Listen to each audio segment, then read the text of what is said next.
And we're live. We're live. Hello and welcome. Hey guys, all three of you. We have the usuals. Snapper, is Snapper have his pants on yet? Snapper, get your pants on, buddy. You gotta have to focus. This is gonna be a good one. This is Casino Dealers Wanted. It is a subject I know very well, and we're gonna go over like the whole thing, like how much demand is there, who's hiring, what does it take to become a dealer, and what we're offering, who we've talked to, what's in the cards, like the whole thing. Right, Dennis? Yep. We got Dennis here on all the technical stuff in the background, but as we wait, I was a little bit late. I apologize. I was waiting for Dennis.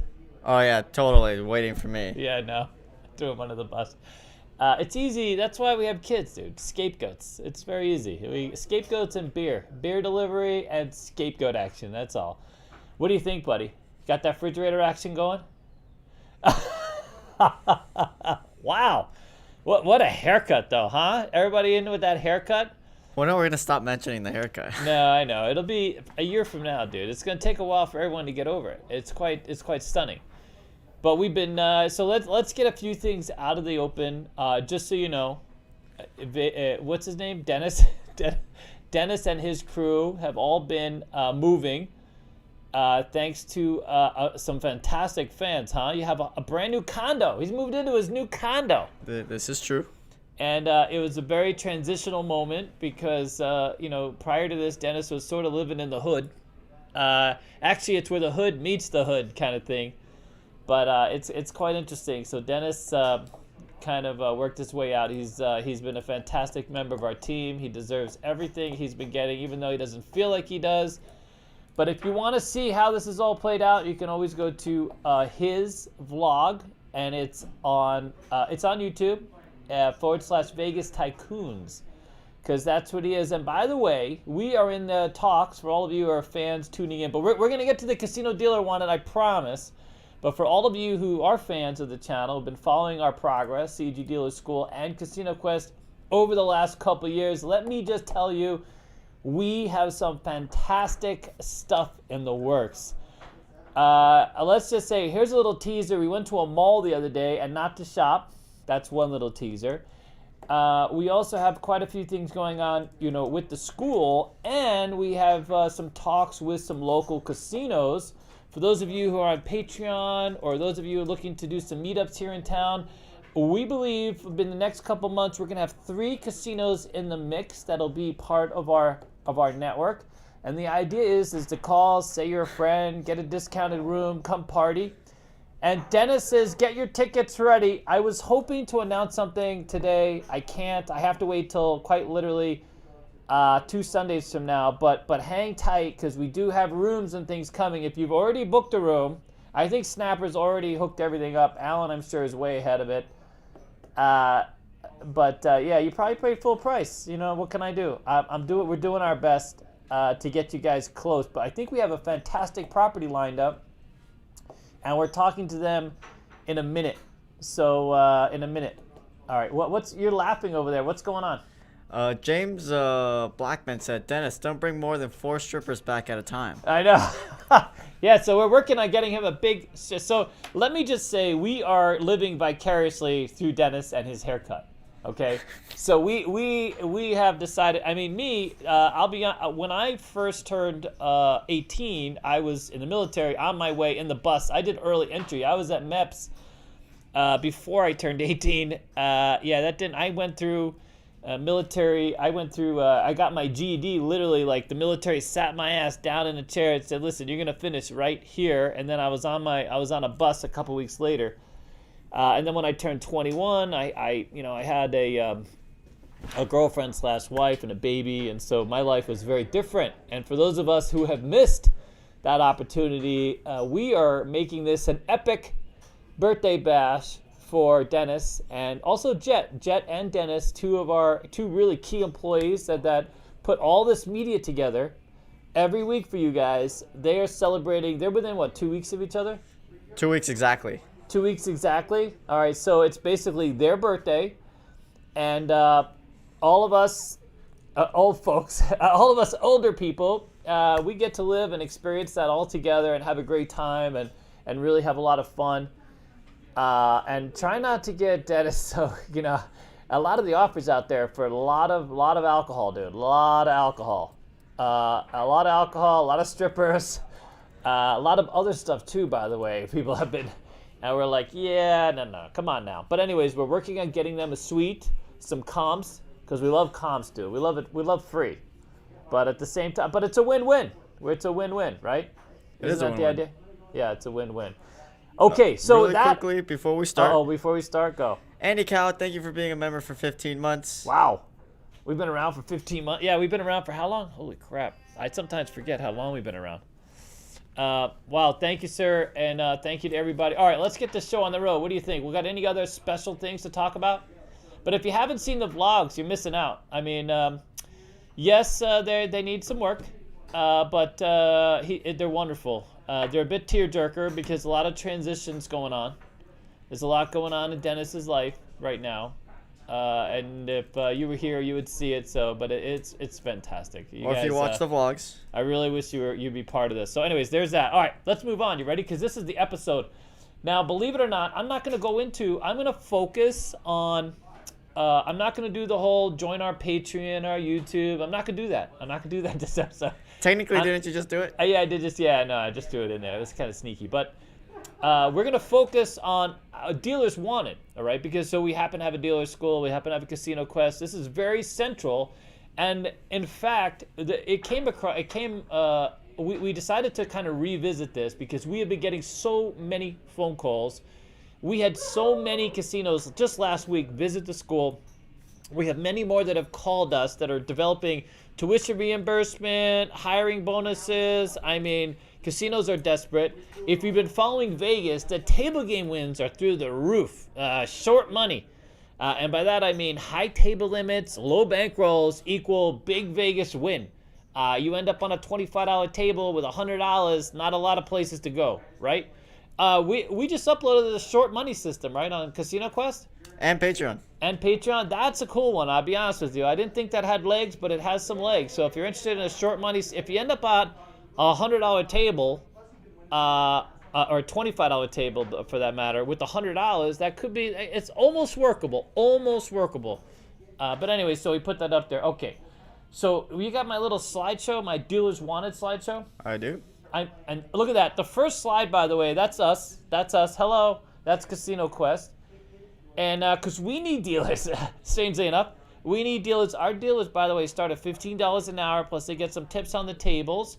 And if you're someone who just likes to teach and talk strategy and game, but you got to know how to deal dice, that's the thing. So there are other opportunities, of course. We're expanding the empire that is CEG and Casino Quest. Yeah, so you start at $15 an hour. So if you want a chill, flexible, part-time job, and want to plug in, we have jobs. But literally everyone is hiring. In fact, we're going to get to that next. All right, so very next slide. It's us. I got to do the quick plug for CEG Dealer School because we happen to be a dealer school here in town. I believe by square footage, we're the largest, maybe the largest. Anyways, we have a 3,400 square foot space. We have 26 plus tables. And with us, of course, you could buy anytime. So basically, go on our website. You could buy a course anytime and start anytime after. So there's some people that bought on Black Friday and literally just showed up last week. We had a customer who bought. In fact, we had no idea who the hell they were. We had to go back and find them, but they literally bought Black Friday, one of our Black Friday deals, and then they saved it and started. And the clock doesn't start ticking until you come down. And at the end of this podcast, we're going to have a discount code. So anyone interested in becoming a dealer, you're going to save that code. Actually, you can't save the code. It's only going to work for the next couple days, so there's that. And you can always email us with any questions. If you call us many times, it's either myself or Dennis that answer your questions, and we can help you answer anything you might be interested to know. And if you're in other markets, we don't mind you sending us an email. It might be a little longer to get back, but we're usually pretty good about following up. We have a lot of people now who call and email us, and they're in other markets that we don't service. We don't always have the answers. Like we don't work with a lot of other schools, to be honest with you. We're aware of some of the other schools, but we don't have sort of firsthand knowledge of them. But anyways, there's that. All right, so the next one is quite literally, if we're going to talk about this in a second, but we also have an online academy. It's not sort of a deep probative learning experience. It's meant to be somewhat a topical learning experience. You might not get all the way to becoming a dealer, but there are a few people who have had some success. They have gone online, taken the course, and then evolved. Either went to a casino that taught them the rest of the way, or went to a, so there it is, at cqdealers.com. We offer Blackjack, Baccarat, and Roulette. The Blackjack starts at just $99, and if you happen to take the online courses and then come to CEG, we give you $50 off the live training. So when you come into live, you say, hey, I finished the online course, and we give you $50 off whatever live training that you do, okay? And it's been very useful. It kind of gets you acclimated. You kind of see if a lot of people are afraid of the math.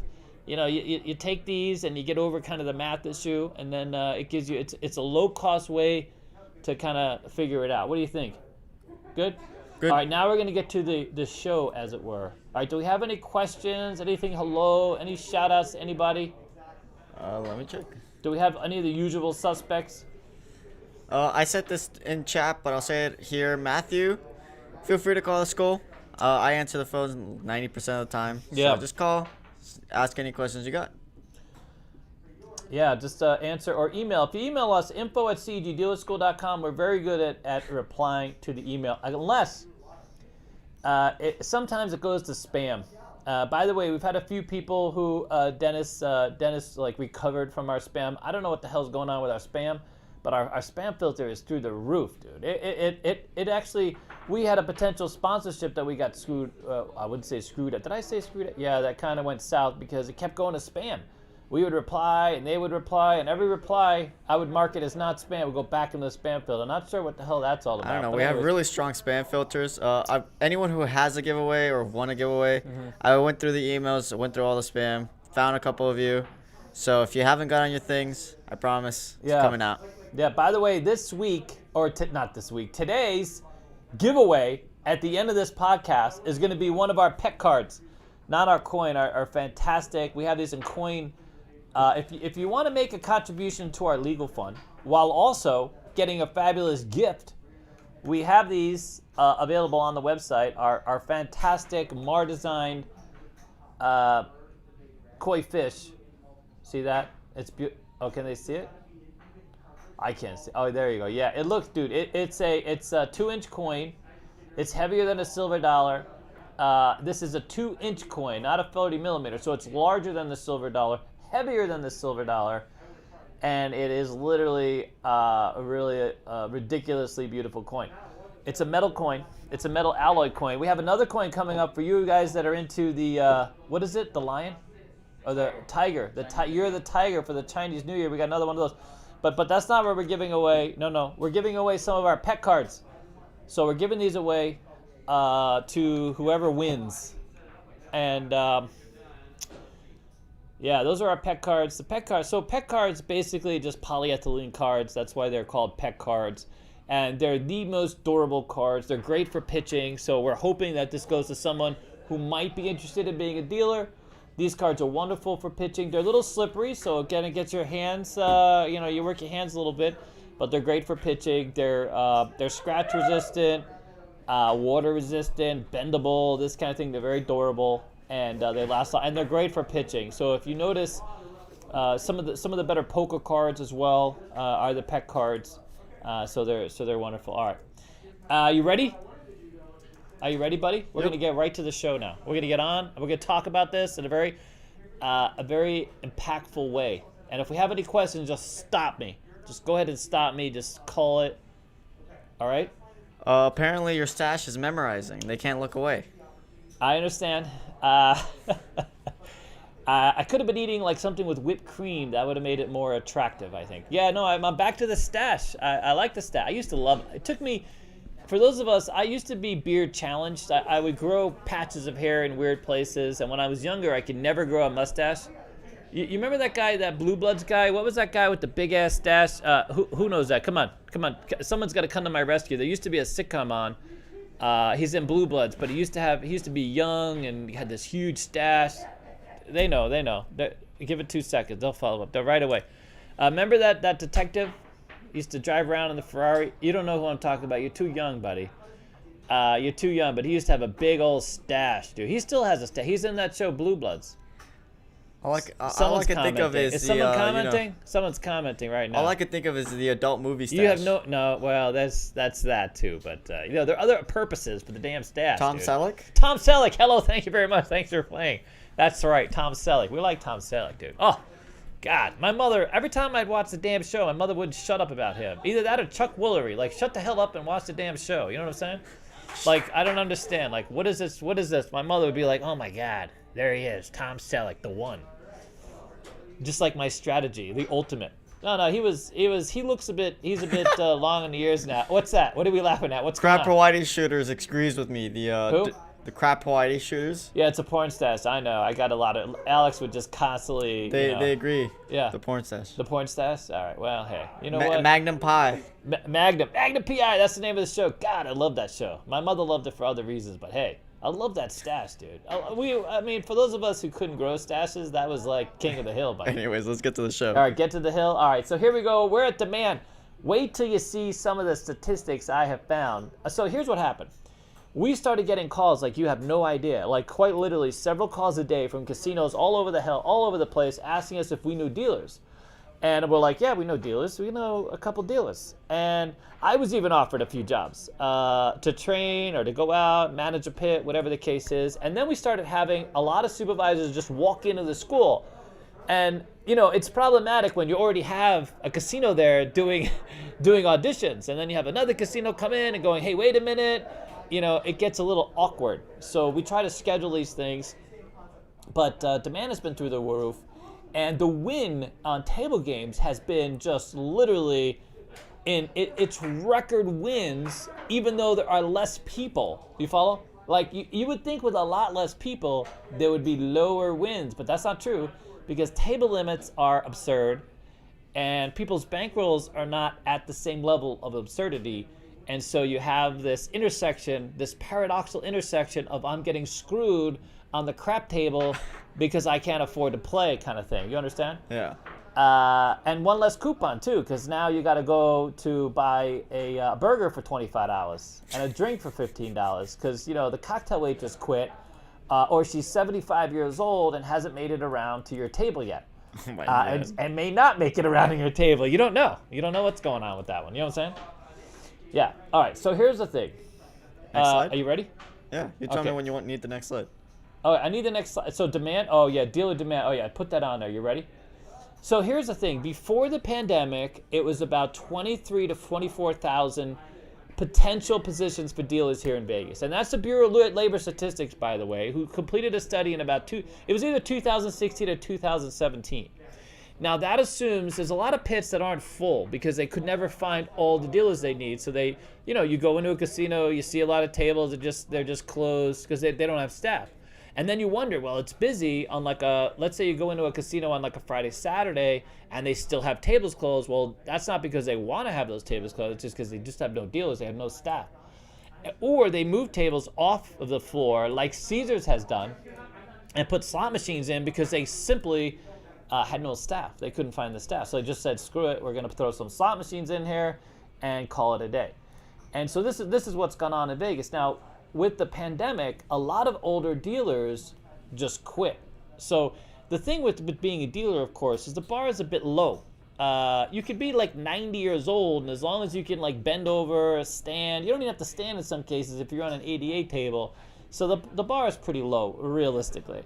And so a lot of people stay in the game, for as long as, just like Caesar's Palace has a lot of cocktail waitresses that have been there since they opened because the bar is low.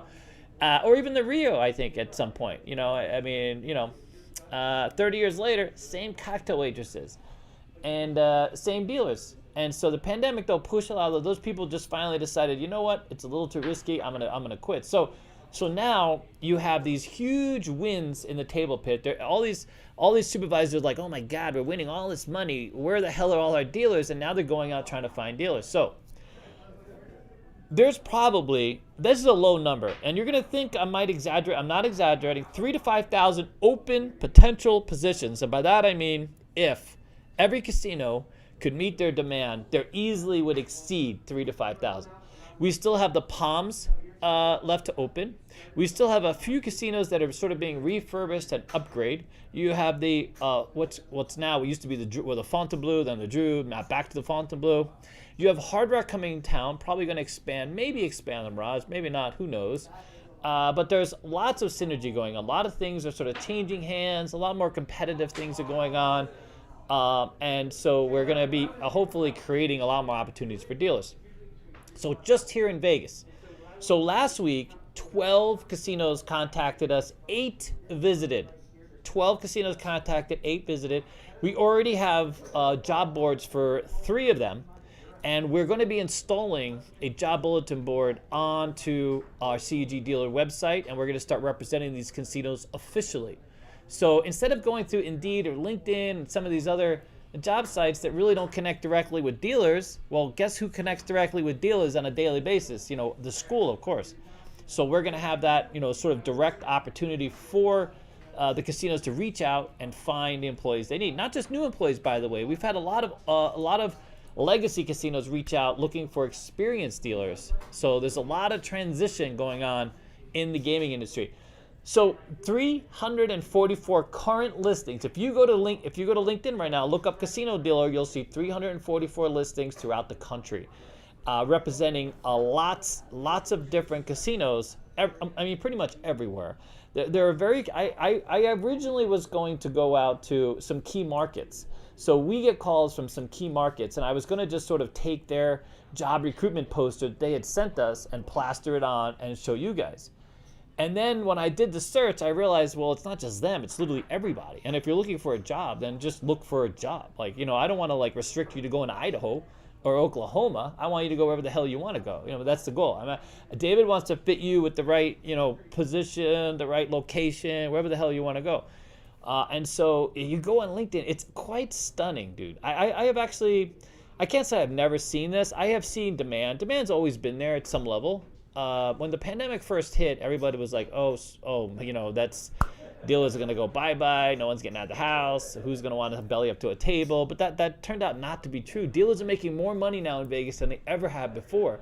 Even some break-in houses have increased their wages overall. Okay, so here in Vegas, there's 164 local listings for dealers. That pretty much covers everybody. There's only a few casinos that I saw that aren't hiring directly, and there's a few of them that don't post, that never post on LinkedIn or these types of job sites because there's always a line of people waiting to get in. So, for example, like a Cosmopolitan. Cosmopolitan is one of the top jobs in town. Aria, top job in town. Bellagio, these kinds of things. They don't need to post. They just have to throw out the flag and people come down and line up. And we work with those casinos too. So we work with a lot of the dealers that come to our school and get the finesse that they need to pass those auditions. Some of them come down we have a single Zero Roulette class, and some of them come and take that class. So everybody's hiring. Like literally everybody's hiring. Even ZipRecruiter, and you got to pay. I mean, it's one thing for you to be a casino, have a job site, because, you know, I'm able to post some free listings on LinkedIn, which we love, by the way. We love the free listings on LinkedIn. Thank you so much. They always ask me if I want to pay. Why do I want to pay? I got 48 submissions without paying. Why would I want to pay? That's a coupon-friendly environment right there. But ZipRecruiter, you got to pay. And it's not cheap. For those of you who have hired people before, they want a little bit of cash. And so that's amazing because casinos are notoriously cheap when it comes to that. They expect everybody to be knocking at the door. Well, when you have everybody hiring, everybody's not knocking at the door anymore because there's other places to go, right? So here's the other one. So a lot of people ask us, well, you know, what happens when a robot comes and takes over my job? I mean, all the ETGs. ETGs are not taking over your job. ETG is a whole different segment. It's a slot. It's a slot that mimics a table game, but it doesn't offer anywhere near the opportunity, the type of play, the dynamic that a table game does. So if you want to be a table game dealer, the Bureau of Labor and Statistics says, according to them, and by the way, literally the most conservative, anally retentive, Allen Toy friendly website there is, okay? They say the growth is going to be 24%, which is low. I mean, I think that's low because currently there's a lot of markets going online. A lot of markets going online. You got Virginia. Hello? Did you say oof? I didn't say anything. Oh, really? Wow, I'm hearing things now. Holy crap. All right, so 24%, that's low. It's more. It is more. You know, all these states looking for revenue, trying to pull themselves out of the pandemic. Who comes knocking, offering free money? I wouldn't say free money, but offering money. The casinos. It's unlike any other business. Tesla comes to Nevada and they want, you know, $100 billion deferment. Casino comes to your state and offers you, you know, here's $10 million up front to let us open a casino kind of thing. It's too good. It's just too good. And luckily, you know, as far as like our population, I mean, it's a little controversial. There are people who don't want casinos to come, and I understand that. And there's, you know, there's arguments on both sides. But luckily, we don't have a lot of those in our audience, so we don't have to deal with that. We can stay on with the positives of bringing a casino, because most of us, we just want a casino that's convenient, that pays well, that has good odds. It's a great place to entertain ourselves, and won't take our rent check. You know, won't cash our rent check, right? Right, Dennis? Can you imagine? Okay. So, and then of course we have new properties here. We have reopenings. We have new markets expanding. So dealer demand is through there. All right, you ready? I do have a great question. Ooh, really? Go. I love great questions, dude. So Principal Skinner asked, so what will the casinos need to do to bring back more dealers? David's got a plan. I'm going to get to the plan.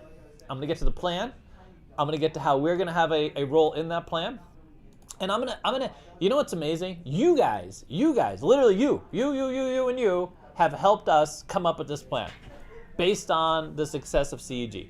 And without a doubt, not only do we have a plan, but we have, it's premature. We don't like premature, but we got some upgrades for you guys. In the next couple weeks, maybe the next month, definitely before the birthday party. And in fact, we might celebrate it then. We have some amazing things coming through the pipeline. So if you don't know, me and Alex have been, for at least the last 3 years, have been working to improve access. And the way you do that and the way you expand the labor pool, because the labor pool is stretched tight, is you gotta go lower the bar. You gotta make more money available. You gotta make more teaching available. You gotta create the pipeline. You gotta provide education. You know, we have people that literally call us up that have seen our videos, and every now and then we mention CEG. They're like, they never knew this was a thing.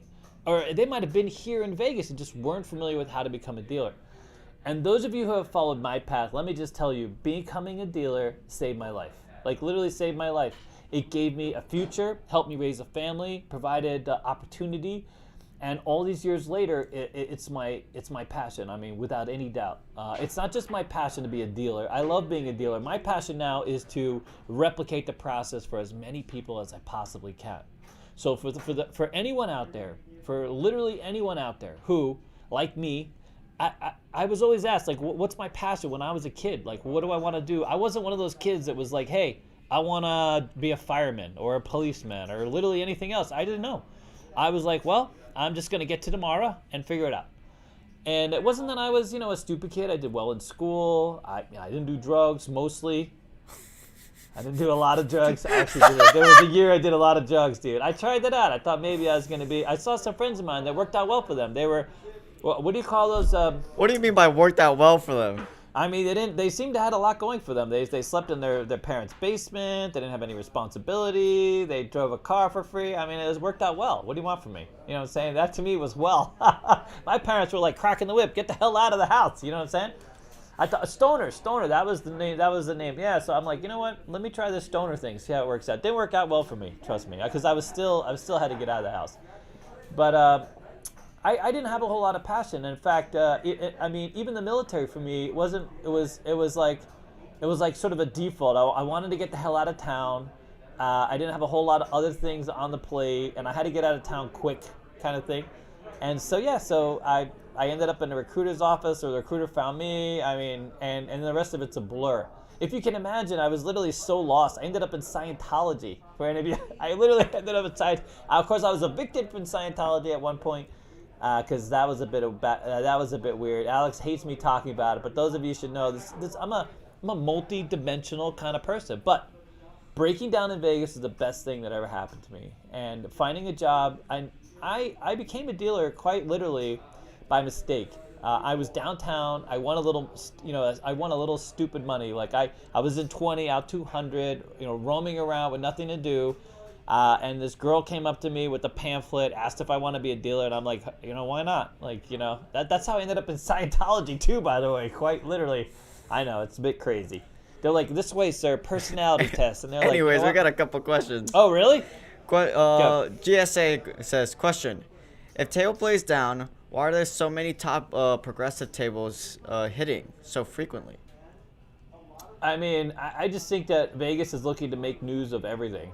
I don't think anything has really changed, to be honest, as far as the table games. I mean, the table games are busy. So just traffic to Vegas is down, but table game activity is up, and table game losses, or table game wins are up, not player wins, the wins of the actual casino wins. And you can see that it's been epic. I mean, gaming has been, or Vegas gaming has been reporting the best wins in the history of Vegas, even though we're down like 1.5 million visitors. So visitor traffic, and I think that's just general tourism traffic, lack of planes, lack of people that are healthy, you know what I'm saying? Another thing is Chaos, $2 super chat, thank you so much. Yes, thank you, sir. What is the pay like for dealers? Yes, we're gonna get to that. We're gonna get to that. Let me get to the slide part. We're gonna answer all. And by the way, save some of your questions because I got the whole thing here. I got the spiel. All right, so we're gonna go over the whole thing. I want to give you guys the whole David's love affair with dealing kind of thing. Okay. All right, you ready? Ready. Where did I leave off? A dealer. Oh well, here it is. It's the first thing on my next slide, buddy. Are you there? Are you there? Are you there on my next? Oh, there we go. Ready? 24,000. This answers this question right there. 24,000 to 34,000 to start. There are some lower-paying jobs. Ignore the Bureau of Labor Statistics because they only account for the minimum wage. A lot of dealers make minimum wage. That's going up, by the way, because there's such demand. So there are casinos offering more. But you don't just make. You make most of your money is made in tips or tokes, what we call tokes. So that's a silly statistic. They have us making only 24,000, maxing out the average pay. That's not true. Here in Vegas, most starter casinos, you make between $17 and $20 an hour to start at the very entry level. And many of those casinos now that are entry level casinos, the toke rate's actually gone up. It's improved. So, even some of the casinos that we used to laugh about a little bit, those casinos are doing better. In fact, one of them, we sent a few dealers to, they got $1,500 bonuses at the end of the year, and they're only there for 2 weeks at the end of December, and they got $1,500 bonuses, so it was a win-win. I mean, that helped their toke rate go up quite a bit, or their base salary. You can make over $100,000 as a dealer, and not hard, by the way. There are quite a few casinos. There's a lot of people who don't like me, but listen, if you worked at Aria, Bellagio, Cosmo, MGM, and a few other properties in town, probably 7 of them, and you worked full-time, and it was 24-hour split, you made over $100,000 that year in Vegas. And outside of Vegas, there are many jobs or many markets where you can make over $100,000. Blackhawk being one of them. I even think you get really close in the Watuki, the Oklahoma, some of the Oklahoma tribes. So what happens is when these new markets open up that change the whole how people traffic to the casinos, you're looking at 100, 200,000. When I opened up Players in Lake Charles, I showed up as a floor supervisor making $170 a day. Meanwhile, hefty trash bags. They were hauling out tokes. They didn't even have enough tins to carry the tokes out. Those dealers went from making minimum wage jobs to $200,000 their first year. It was just absurd. It was literally a stunning thing. So if you have the luxury of being a dealer and being able to go to a new market like that, it's just phenomenal.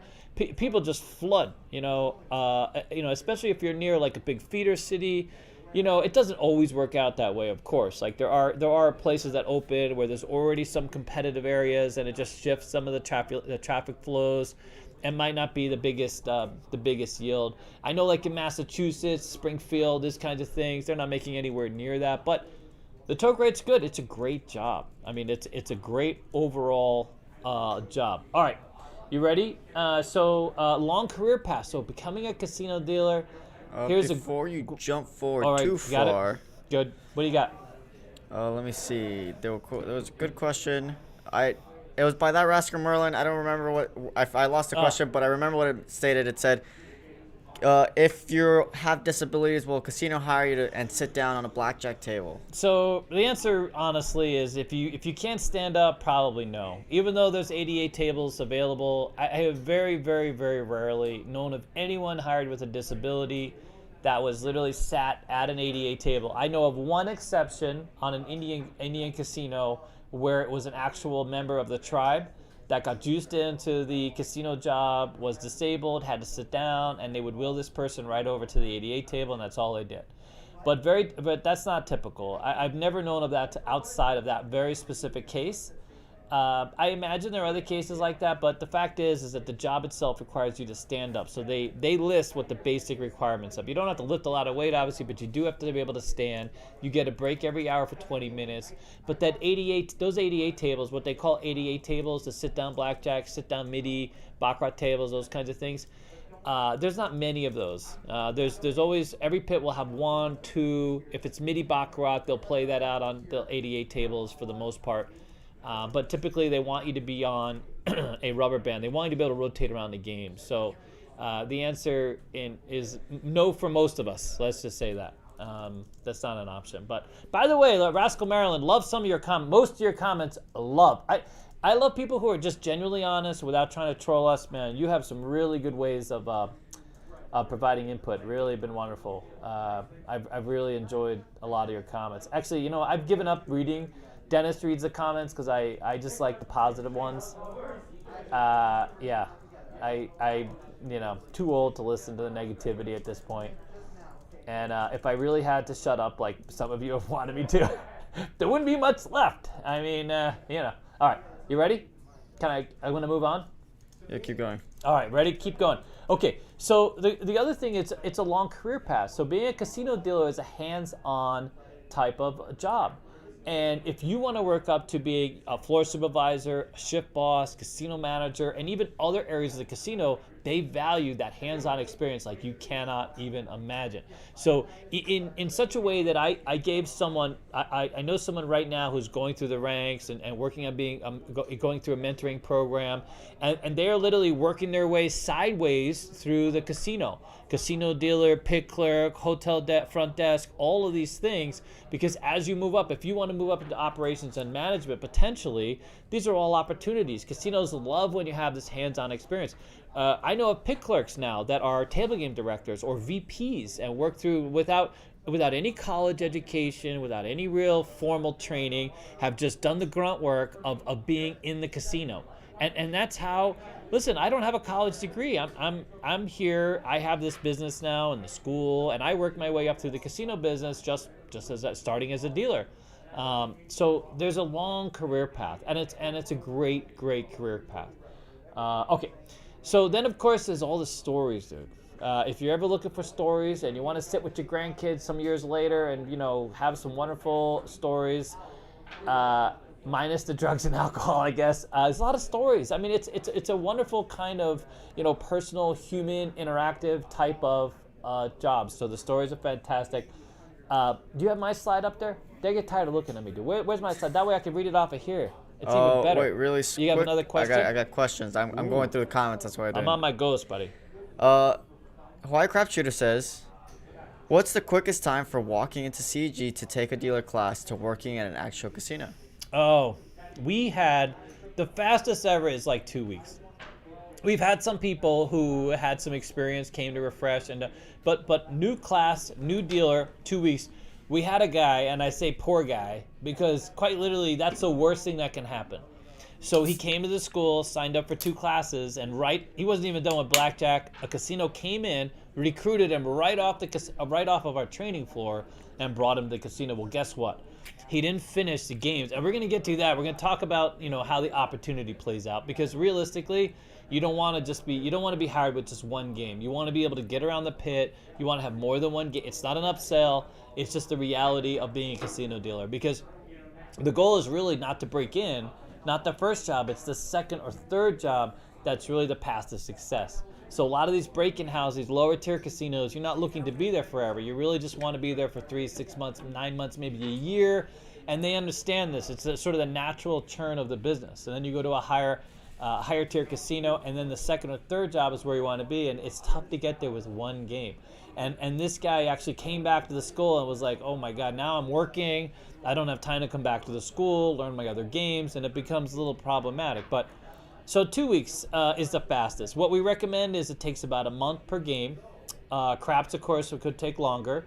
But we've had the longest we've ever had someone at the school who I want to call him out so bad, but we love him, by the way. He was a wonderful student. He just wanted to learn every game.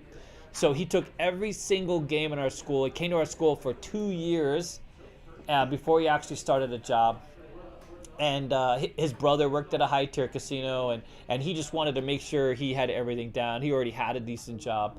And, you know, interestingly, we have a lot of people that come to the school now who have other jobs, who aren't really interested in getting a job as a dealer right away. They're looking more for the future, or maybe they're players. I can't begin to tell you how great it is. If you're a poker player, becoming a poker dealer or knowing how the game is dealt definitely adds some levels to your knowledge. So we've had quite a few people who are poker players. They come and learn what it takes to become a dealer. They learn, kind of the structure of the game, how the cash tournament play works, that kind of thing. So there's that. All right, you got anything else? Well, we have actually a couple questions. Oh, ball! Let me. You want me to move on? Just finish this. Let me finish this one, and then. And then come back to questions. And then I'll come back to some questions. Okay. What do you think? Good. Sure. By the way, shout out to Hawaii Crap Shooters. Great work out there, buddy. We take lots of inspiration. So fantastic. Who else do we have out there? Do we have any? I've been making the rounds, dude. You know who else makes the rounds? Mr. B. Robert B, dude. He's on every time I'm trolling. Not trolling. I shouldn't say trolling because that's a bad word in the new thing. But every time I'm sitting there in the audience, there's Robert B. In every channel. Every time. It's unbelievable. I don't know how the hell. There must be other Robert B's out there, quite literally. I mean, he must pay someone to just log in with his username and just stand there in the background. It's unbelievable. It really is. I don't think I've ever been in a channel, and I watch them all. I watch Same Bad, Hawaii Craps, Mel. I watch Craps Hawaii, of course. I watch Big AZ. Who else? Let It Roll. I'm a fan, dude. I love Dice. I love Craps. I'm a fan. I love you guys. We just as a little tangent, we're expanding the Craps universe. There are so many people that come to us that came from one of your guys' channel. Then they come out here on the way to Vegas. They learn about us either from you or online, whatever the case is. And it's literally fantastic. I can't begin to tell you how many times I've heard from bosses like, oh, Craps is winding down. There's less new people getting interested. No, that's not true. Thanks to YouTube. Thanks to all of you guys. The word is getting out, not just on Dice, but everything else. This as an opportunity, it's really been a wonderful experience. There's a few, there's a few people out there who are a little bit weird about the whole thing. Okay, but for the most part, but we're having a great time, huh? What else you got? For the 176 people watching, Whoa, leave a really? like if you like this type of show. Yes, yeah, leave us a like. We're going to give out this prize at the end for absolutely nothing, just because we love you guys. We appreciate you guys stopping in. Normally, we used to ask for some likes. We're not going to ask for a thing. We're going to give out our Ben Peck cards. They sell for, what do they sell for? Well, anyways, they're really nice cards. They sell for 15, but the reason I asked for a like is because if you like this type of content, we'll keep making it. It helps the algorithm, right? And then we do more. So if you like it, we do more. Okay. So here we go. Ready? The stories. Low stress, low impact. You know what the great thing about being a dealer is? It's really not hard work, dude. I used to build rock walls for a minute when I first got to Vegas before I found myself a dealer. That was really hard work. People say the Army's hard work, but you know what? I enjoyed my time. I really loved doing the whole Rambo thing in a way. Something. Anyways, I shouldn't say that. That's terrible. But it's a low stress, low impact kind of job. All you got to deal with, all you got to deal with is a boss. Do you need some water? Yeah, I need some water. Here, hold on a second. Let me get a water. It's getting old, dude. Getting scratchy. Okay, so all you need is a pair of hands. There's no ageism. I say there's no sexism. We have party pits here, so if you're not a pretty girl that can fit into a pretty little outfit, probably not going to get that job. Even if you think of yourself as a pretty girl in a pretty outfit, still not going to get that job. But yeah, so the bar is low. We had someone call the other day, and 50 years old, asking if I was embarrassed for myself. I'm like, dude, no. 50 years old is great. Casinos love older employees because they're through most of the nonsense.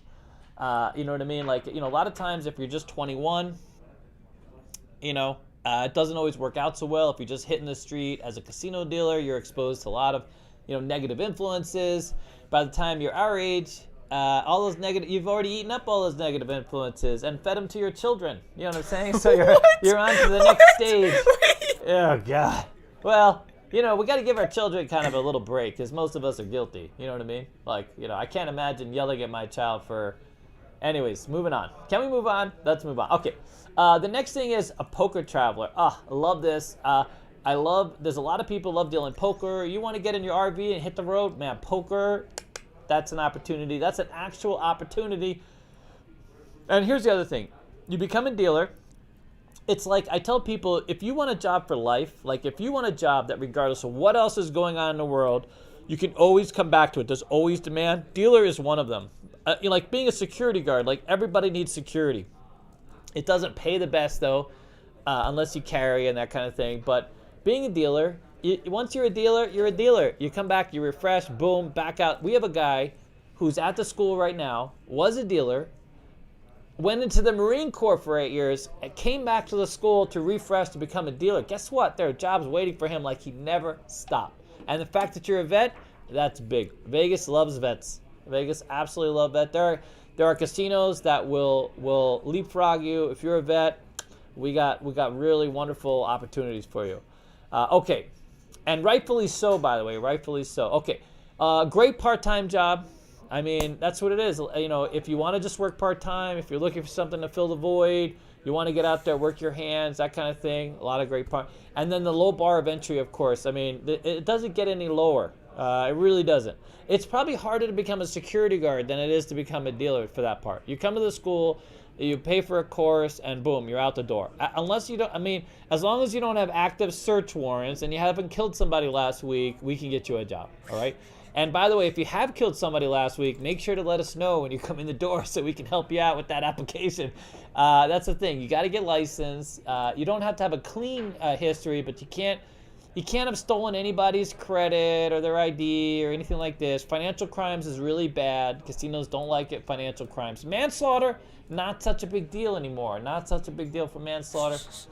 Strangely enough, it's a different story. But we can help you as long as you're honest with us.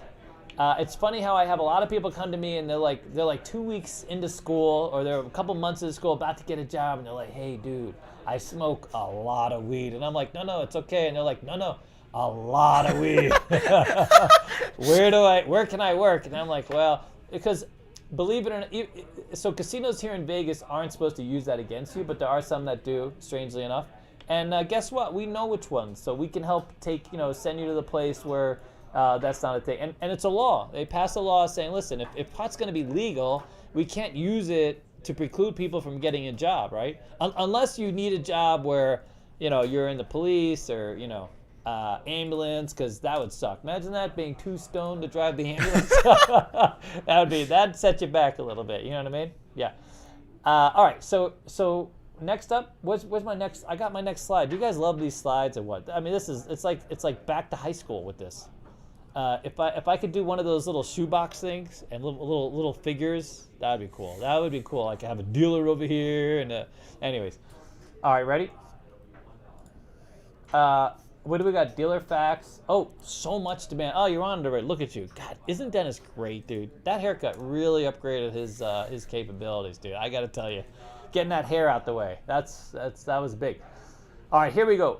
There is so much demand. It's literally absurd. So I tell people you really need to have more than one game, but quite honestly, we had a casino the other day that said, listen, we'll take you with one game, as we just need to get you in the door, and then we'll train you. So it's literally like they're doing like, all you need is a pulse. A pulse is almost all you need at this point. And they recruit you right out of the school.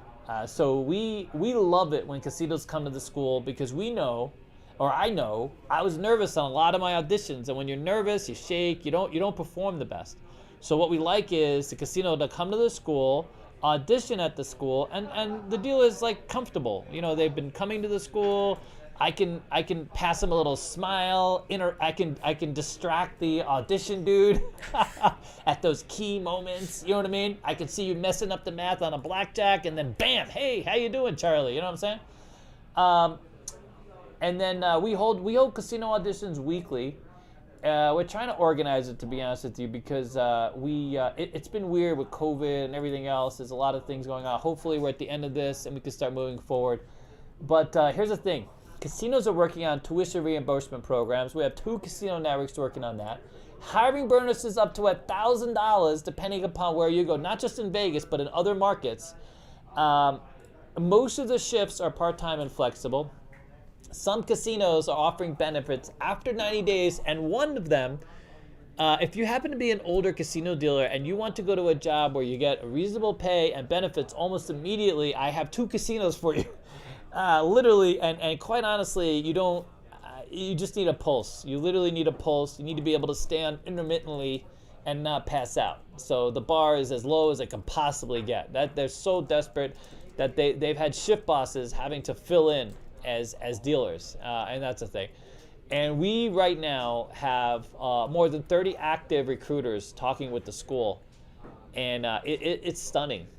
Demand has been, amazingly, we used to graduate 80 to 100 students a month pre-pandemic, so 2019, and now it's like it's not as many, 50, 60. So the school has taken a hit in the number of people, but we're trying to get the word out. A lot of it has to do with affordability, to be honest with you, even though Vegas has cannibalized this flipping industry. So there's 3 or 4 schools left. There's one school kind of on the way out, but there used to be 10 schools.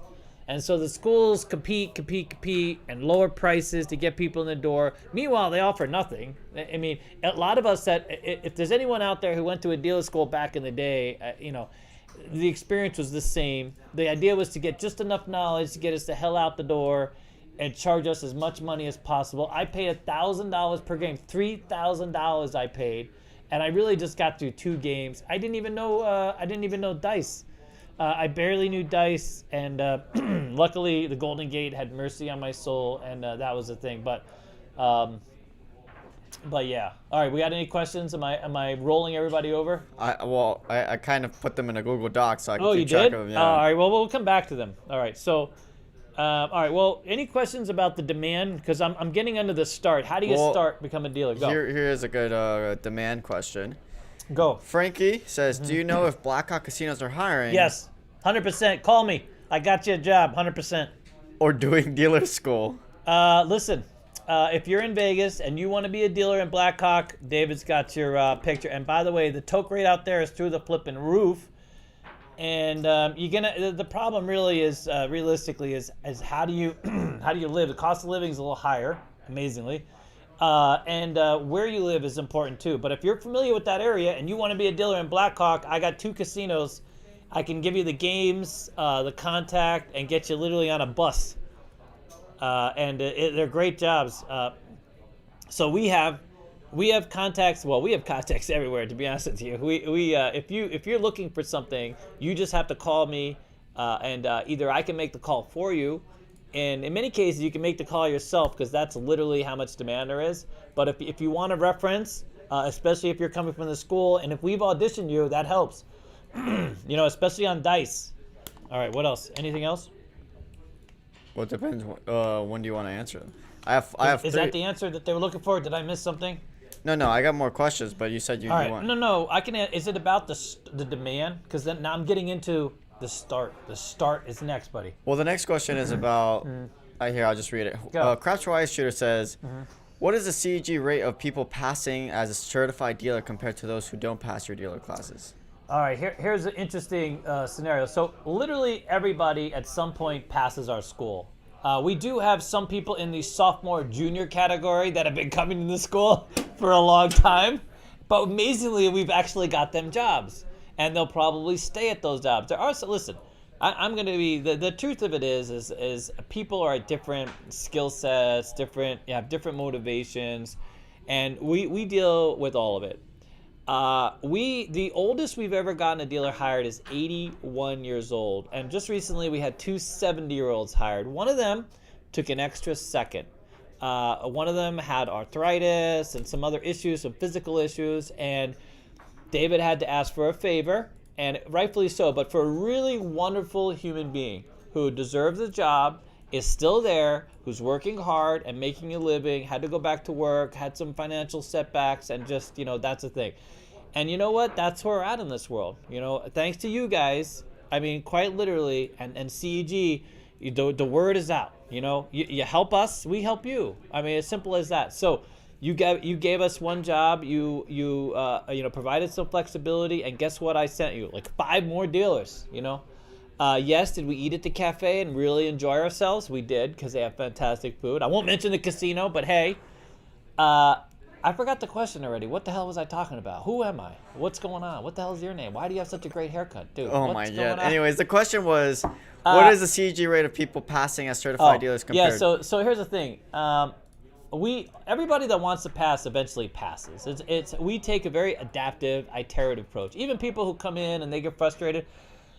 The problem is it's a flaky ass town, and there's a few people who leave the school. So let's just say the people that graduate, our placement rate is 99.9999%. The only people that don't get placed are people who literally just don't end up coming back to the school or have fallen out or whatever the case is. The only people that don't pass are people, again, who don't come back to the school. We had, strangely enough, we've had people sign up for all the games, and they've never come into the school.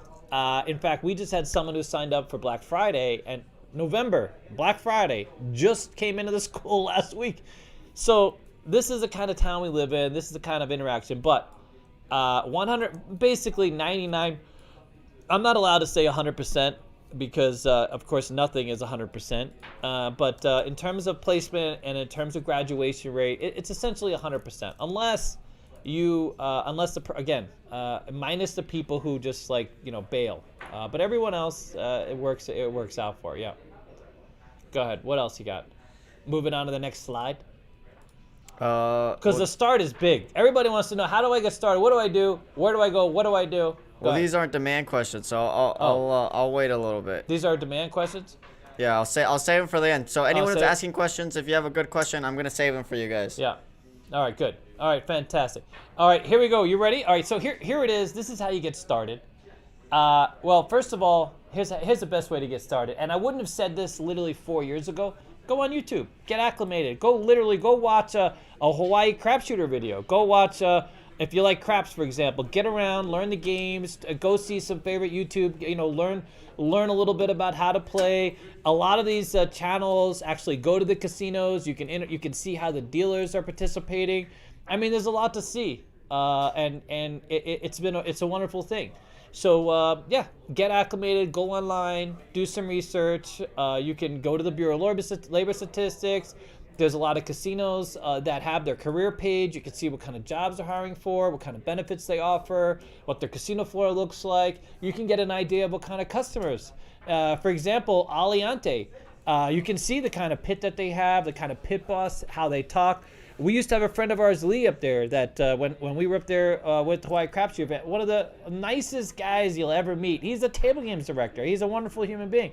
These are the kinds of people that you'll get to know and be part of the industry, and they might influence your decision to be part of this industry. Now, there are some bad actors. Don't get me wrong. There's a lot of this. There's still some old school people. There's still some difficult scenarios out there. But that's with everything.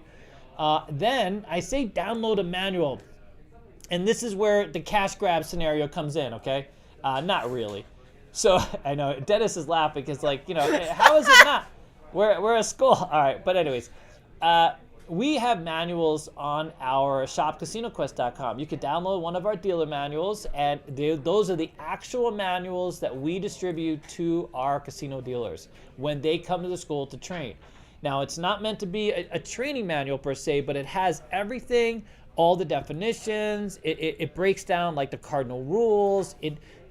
in a sense, it's sort of all the all the process, the user manual of becoming a dealer, and we make those available online. And so that's a resource. The next thing is you can take an online course or join our YouTube channel. So we have cqdealers.com for the online course. And then we have some of our classes. So the actual class themselves are on CQ Dealers. But on our YouTube channel for $5 a month, $4.99, whatever the hell it is, we upload every week some kind of raw class experience. It's not meant to be a formal class. Those are on CQ Dealers. It's just meant to be useful information. Some of it's live classes that we give to our dealers. Most of it's craps, because craps is the one thing we don't have on the online course. And amazingly, there's a few people have become crap dealers following my craps class.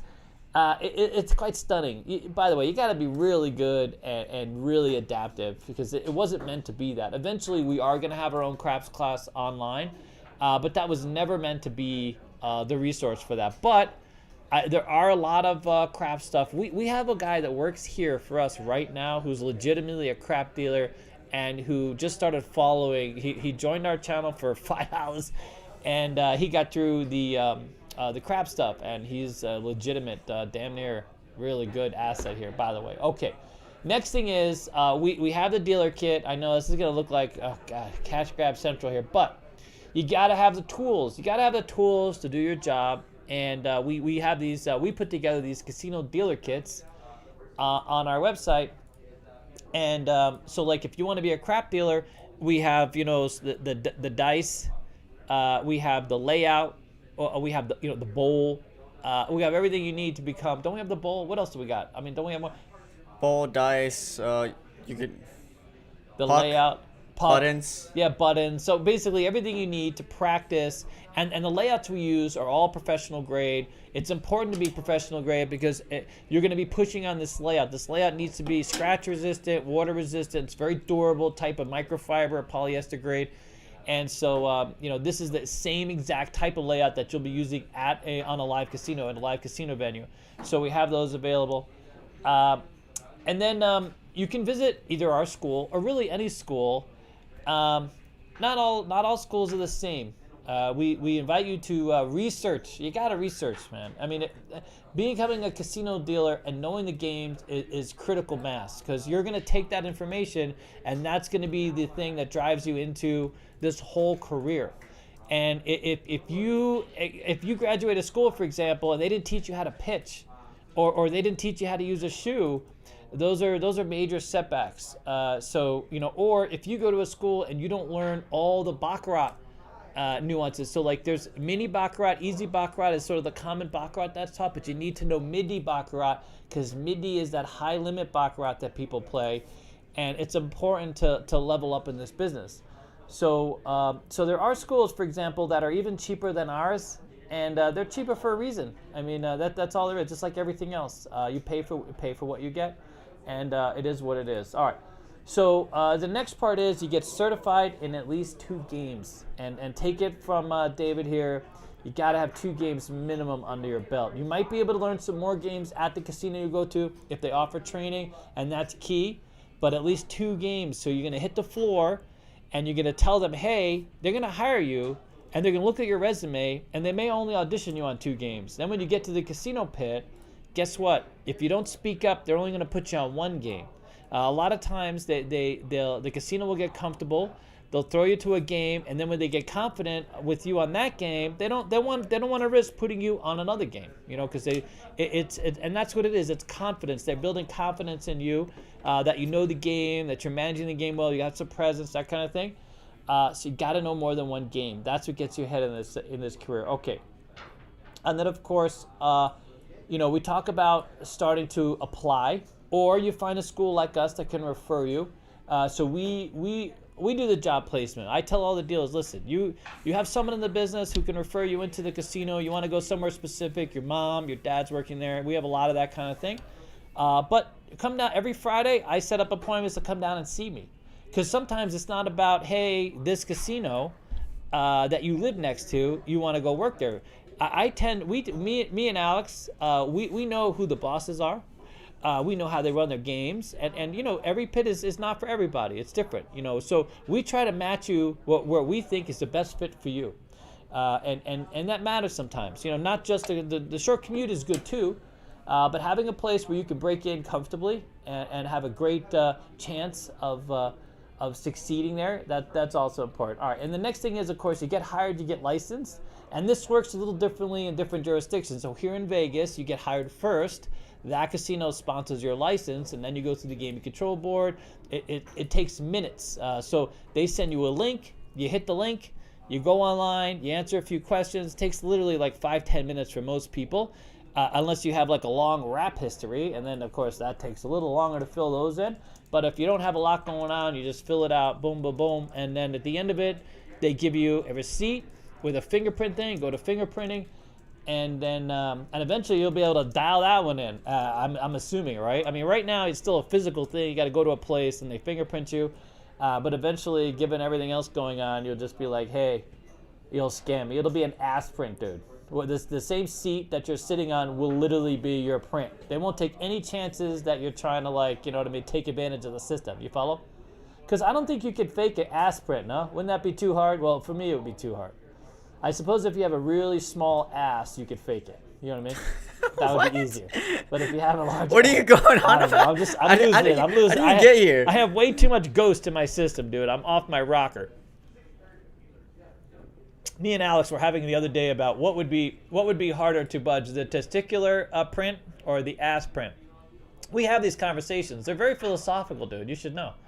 Come on now. Isn't that that's a great time? You bring that up at dinner and you guys will be talking about that for hours. Because first of all, at what point how do you get the testicular print done well? Like, how do you spread it? Like, how do you make that happen on any given day? You know what I'm saying? And then the older you are, that print's going to change because gravity will affect how that print lays out. You know what I'm saying? But your thoughts, sir? Oh, my God. He's just sitting there rolling his eyes. I had no idea what to say to that. Hey, next topic, everybody. I got you your next topic at dinner. There you go. Easy peasy. All right, okay. Anyways. All right, so that's how you start. That's it. We're going to talk about the training next. So anybody have starting questions? Or I'm sure a lot of people have training questions because I got that one next. Oh, let's see. Well, we have tons of questions, actually. Oh, God, I bet we do. I love this. And for those of you just tuning in, you're maybe asking, why the hell this dude over here? Well, listen to this. I started in 1991. I've worked at 13 casinos. I've been a dealer most of that time, a trainer, floor supervisor. I've been through the muck. And proudly now, I worked a lot of shithole jobs. So by that I mean, I got to know a lot of these pits and a lot of things that made a difference. And for me, I didn't know anybody. I didn't have any family in the business. I almost didn't have any friends in the business in most cases. I had friends later on. I got 1 or 2 friends who helped me sort of evolve, especially when I went into management. But for the most part, I had to slug it out. And it helped me learn a lot. And there's that. All right, what else you got? Let's see. Well, let's see. This question is, go.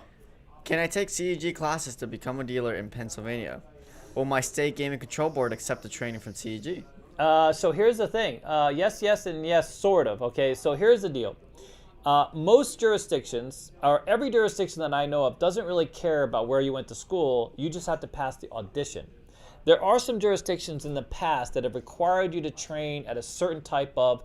Atlantic City, for the most part, I believe back in the day, and maybe Scott would be out there and correct me with this, but it required a certain level of training, which I think is no longer a thing. But it depends on the jurisdiction. Pennsylvania, I'm pretty sure you just got to get through the audition, and then you have to go through the licensing board. And you don't get to that stage until you get hired until a casino says, hey, we're interested in hiring you. Because we have sent people, we've sent people from the school to Pennsylvania, to Canada, New York, Florida, Idaho, Colorado, Louisiana. You follow?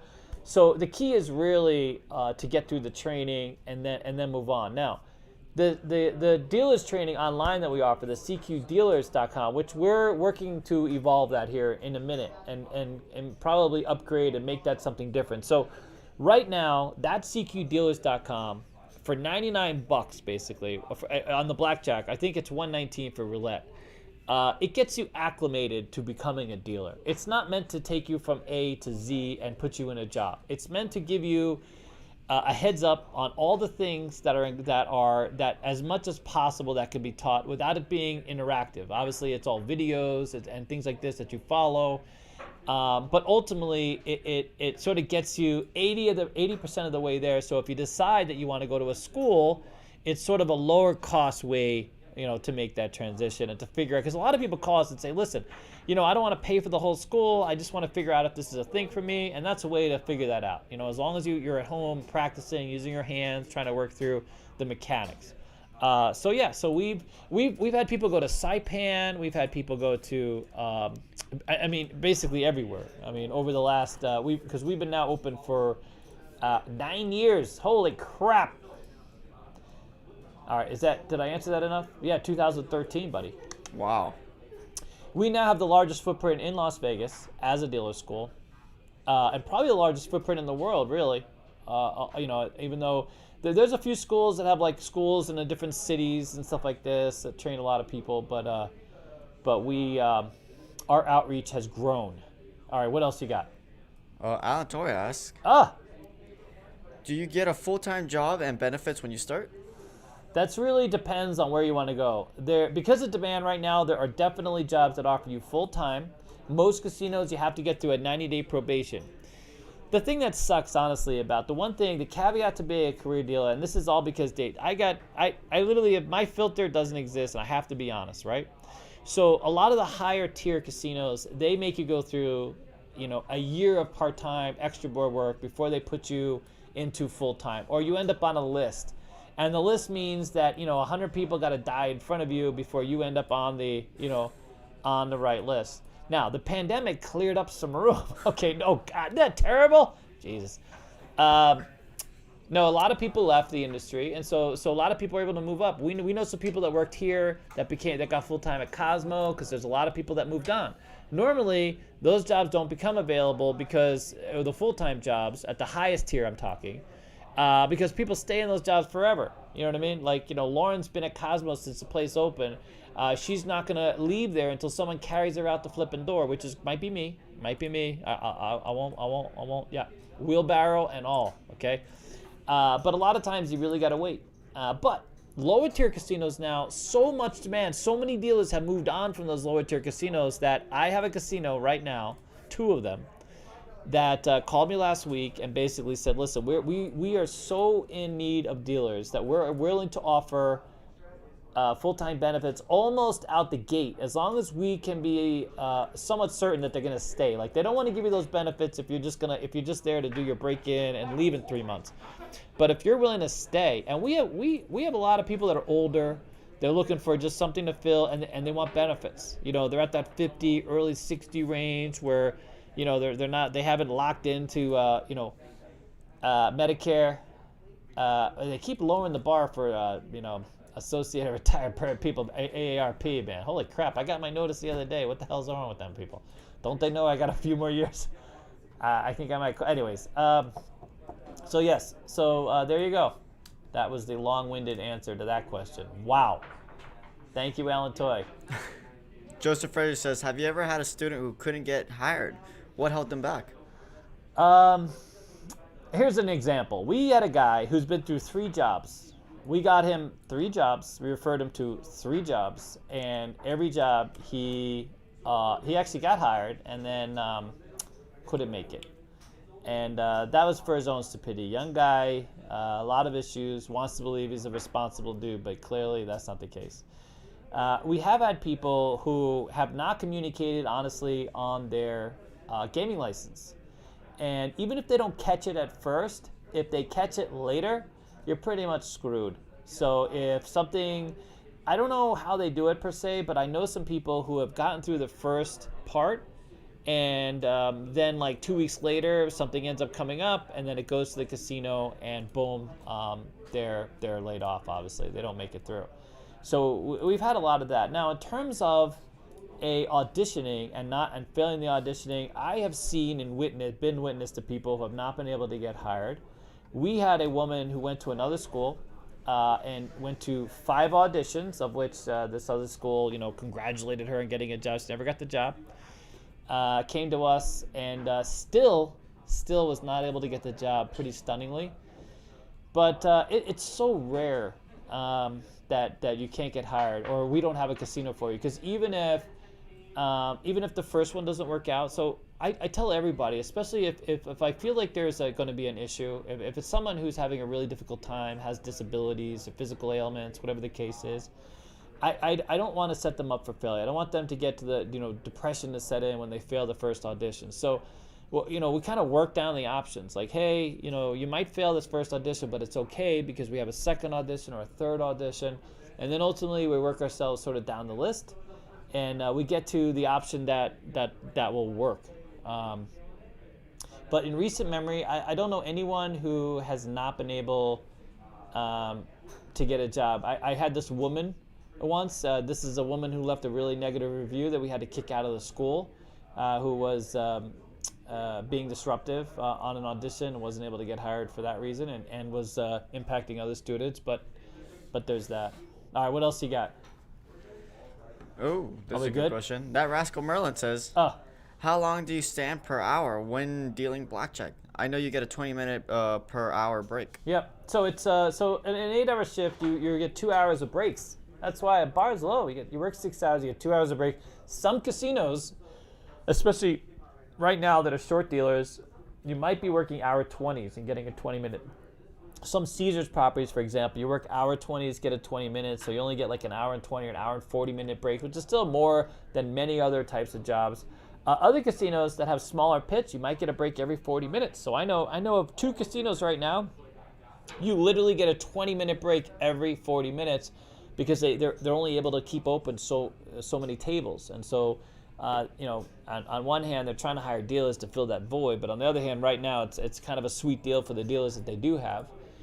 But realistically, it's 6 and 2, 6 on and 2 off.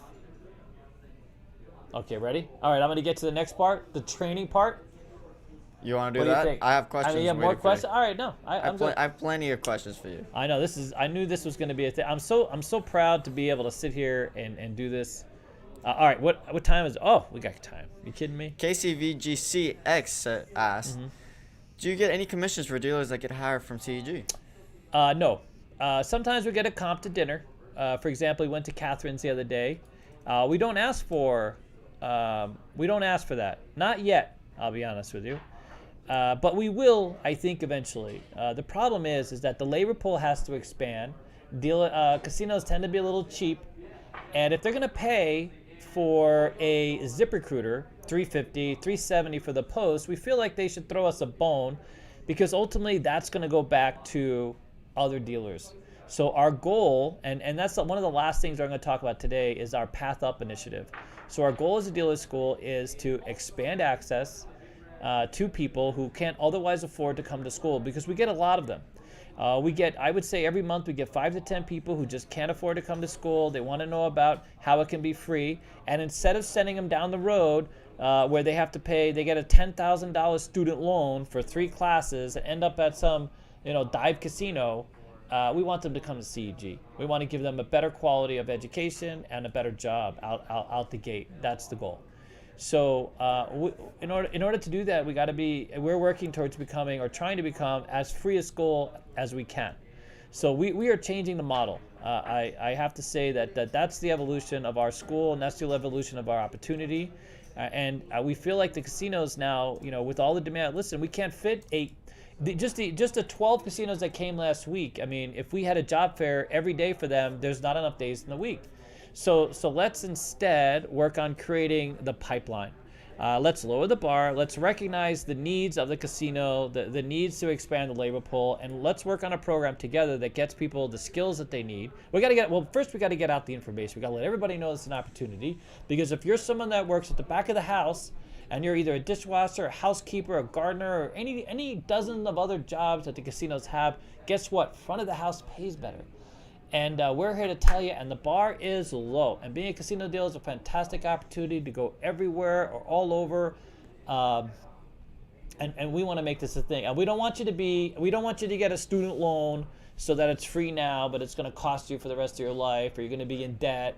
We want you to come and pay as little as possible, while still being able to pay our instructors a living wage, and still being able to offer you the same level of access and quality equipment. All those things are important.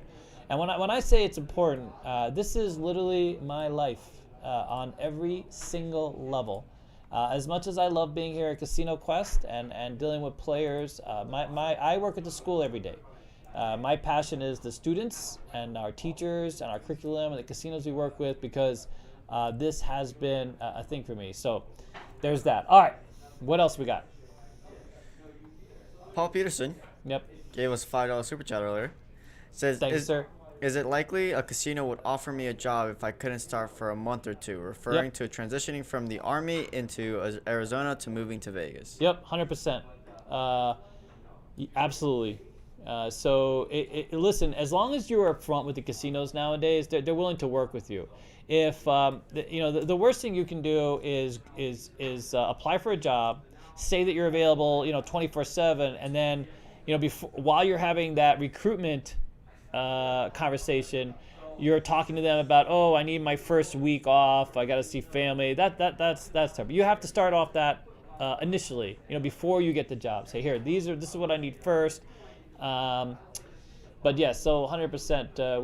We've actually had someone who was 3 months away from a job, and just wanted an offer, and we got them an offer. Actually, that wasn't in Vegas, but those are the things. So yeah, so and also casinos understand it's going to take you time to go through school, and that's definitely sort of the next level of this. Is we want to have conversations with people early on and say, listen, this casino is hiring, they're offering tuition reimbursement, or they have a certain type of job available. Would you be willing to train and be hired directly into this casino?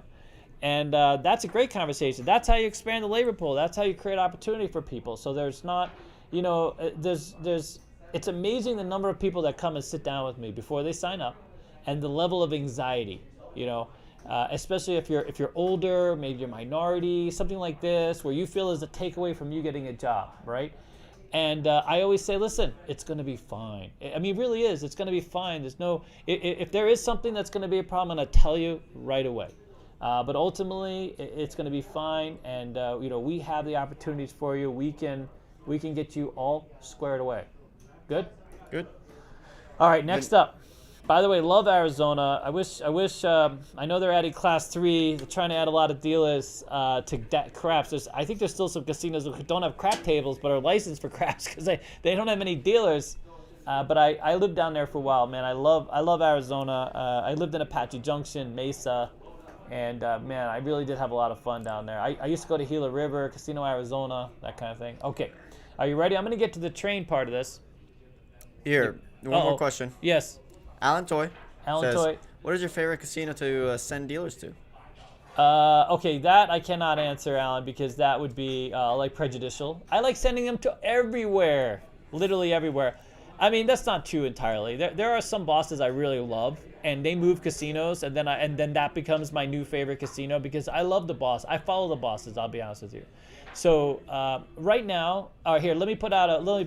We love the Gold Coast. I worked at the Gold Coast many years ago, and I didn't always. Some of the bosses that worked there when I worked there, I will say, luckily one of them is dead, and all right, yeah, let me not go into that, but. He was a terrible individual, by the way, and so and those of you who work down there, you know who I'm talking about, and I probably wouldn't have worked with that boss now, but they have a wonderful recruiter that comes to our school who is literally fantastic. He's like the nicest guy, at this last, we had a job fair with them, and he came and he saw that the girls were getting a little nervous and getting a little wrapped up in things. And you know what he did? He gave them all the break, told them to take some water, go have a smoke, whatever they needed to do to chill out. He's literally like the nicest guy. Like if every recruiter that came to the school was like this dude, we would have it would be so much easier. Because when people get nervous on the game when they're auditioning, you can't see how good they are. We had a dealer who is currently at Rampart. You know who you are. I won't mention his name. It may or may not be Reno. May or may not have something to do with the city of Reno. He was so nervous on his first two auditions. He was just so nervous. But he was a great dealer. We all knew he was a great dealer. He just needed to get over his nerves. And so he failed his first 2 auditions. And then ultimately he got a great job. And he's a fantastic dealer. He's dealt to one of the biggest Baccarat players in the world. And he is a fantastic personality, all these things. But again, when he was put on the spot and he had someone auditioning him who was, a bit tough, he kind of fell apart, which happens, So I follow the bosses. I love bosses who don't have a lot of attitude, who aren't there to make a point. I have some bosses that come to the school and they want to impress the dealers. Oh, hey, I'm a big boss. I've been in the business all these years. No one cares, dude. They just want to get a job. You know what I mean? Just audition and make it easy. No one cares. I get it. You're a big honcho from wherever the hell you at, and they making all this. You're a big boss, and we hate that. Like when that happens a lot, we tell that supervisor just to let it go. We'll talk to you another day. I just basically ghost them, like I'm ghosting this drink here, this fantastic drink, and that's the truth.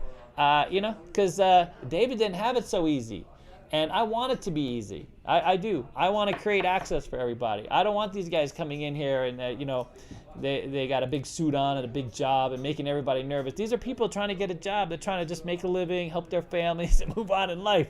And no one cares about your story. Share your story later. All right, good? Here, we'll move on to the slides, but we'll come back to any of the questions. All right, yeah, we're going to come back to all the questions. All right, ready? All right, let me just say, because you train at CEG. Okay, I get it. We're promoting our school a little bit, but here's the thing. It's a total cash grab at this point. I mean, I can't help it. That's what we're talking about. All right. So here we have, because everyone asks about so how do they get through the training? How does it work? Well, we have a very flexible, adaptive process. In between me being casino dealer, I have been working on, I love education. I love open-ended education. I love education that doesn't have a lot of structure and a lot of rules because believe it or not, and as we all know, people learn different ways. People need an adaptive process. They don't always get stuck into one thing. Not everybody responds to the same kind of input. The same way I teach craps, I teach colors, units, math. I teach all these different ways to put your brain into craps, and I make it easy. I make it to the point where if you're self-motivated, you will learn from me. If you're not motivated, might not be the best course to be in, and then then we're not doing each other the right service, right?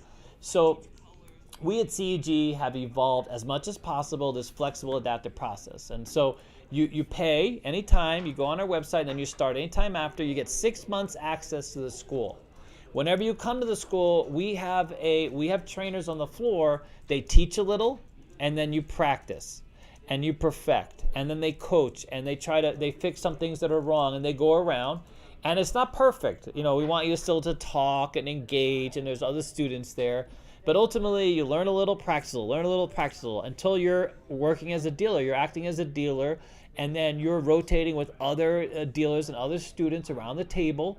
And then our teachers are interacting with you and teaching you things. And then at some point, we have a mock audition.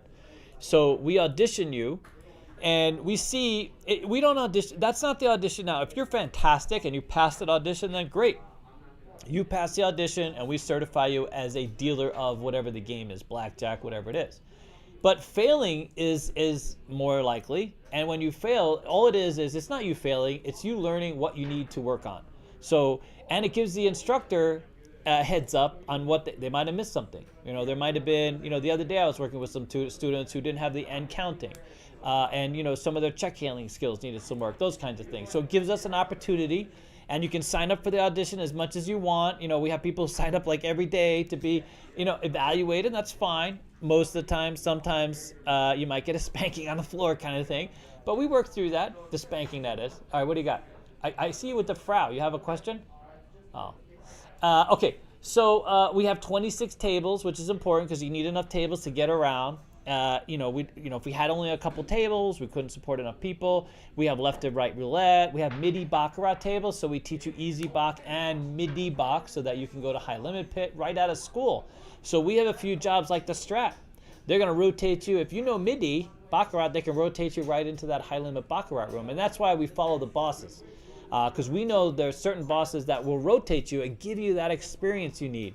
There's a casino, for example, that we used to work with some years ago, where it was a break-in job, but the Cosmo used to hire from this casino pit because the boss used to schedule you to work everything.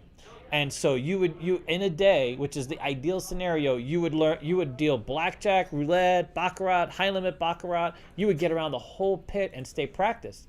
And if you're a casino dealer, you know that if you go somewhere and you don't either get the action or you can't get around the games, then guess what's going to happen? You got to come back to the school. You're going to have to refresh, kind of learn them over, because you lose it. If you don't practice it, you lose it.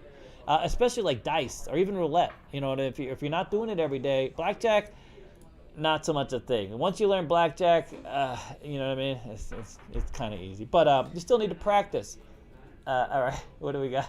All right. You should still practice your blackjack, by the way. Yeah, practice your BJ action. Yeah, just all about the BJ. See, that's what Alex would have said. He wouldn't have had the whole word going, just BJ. Okay. And then once you're ready, you get certified. You pass. We say 2 games, and then we help you with job placement. You come and see David. You sit down. I sort of try to get to know everybody while you're learning, as I have time. But then we schedule some time, and then you come and see me, and you talk about how quickly you need a job. Do you have a car? Because that matters. If you're on the bus, certain casinos might be off the list. If you want to go to new markets, this kind of thing. And then and that's it. We place you. You apply. I write the email. Call somebody, and then you pay me under the table, and we work it out. It's fine. No, you never.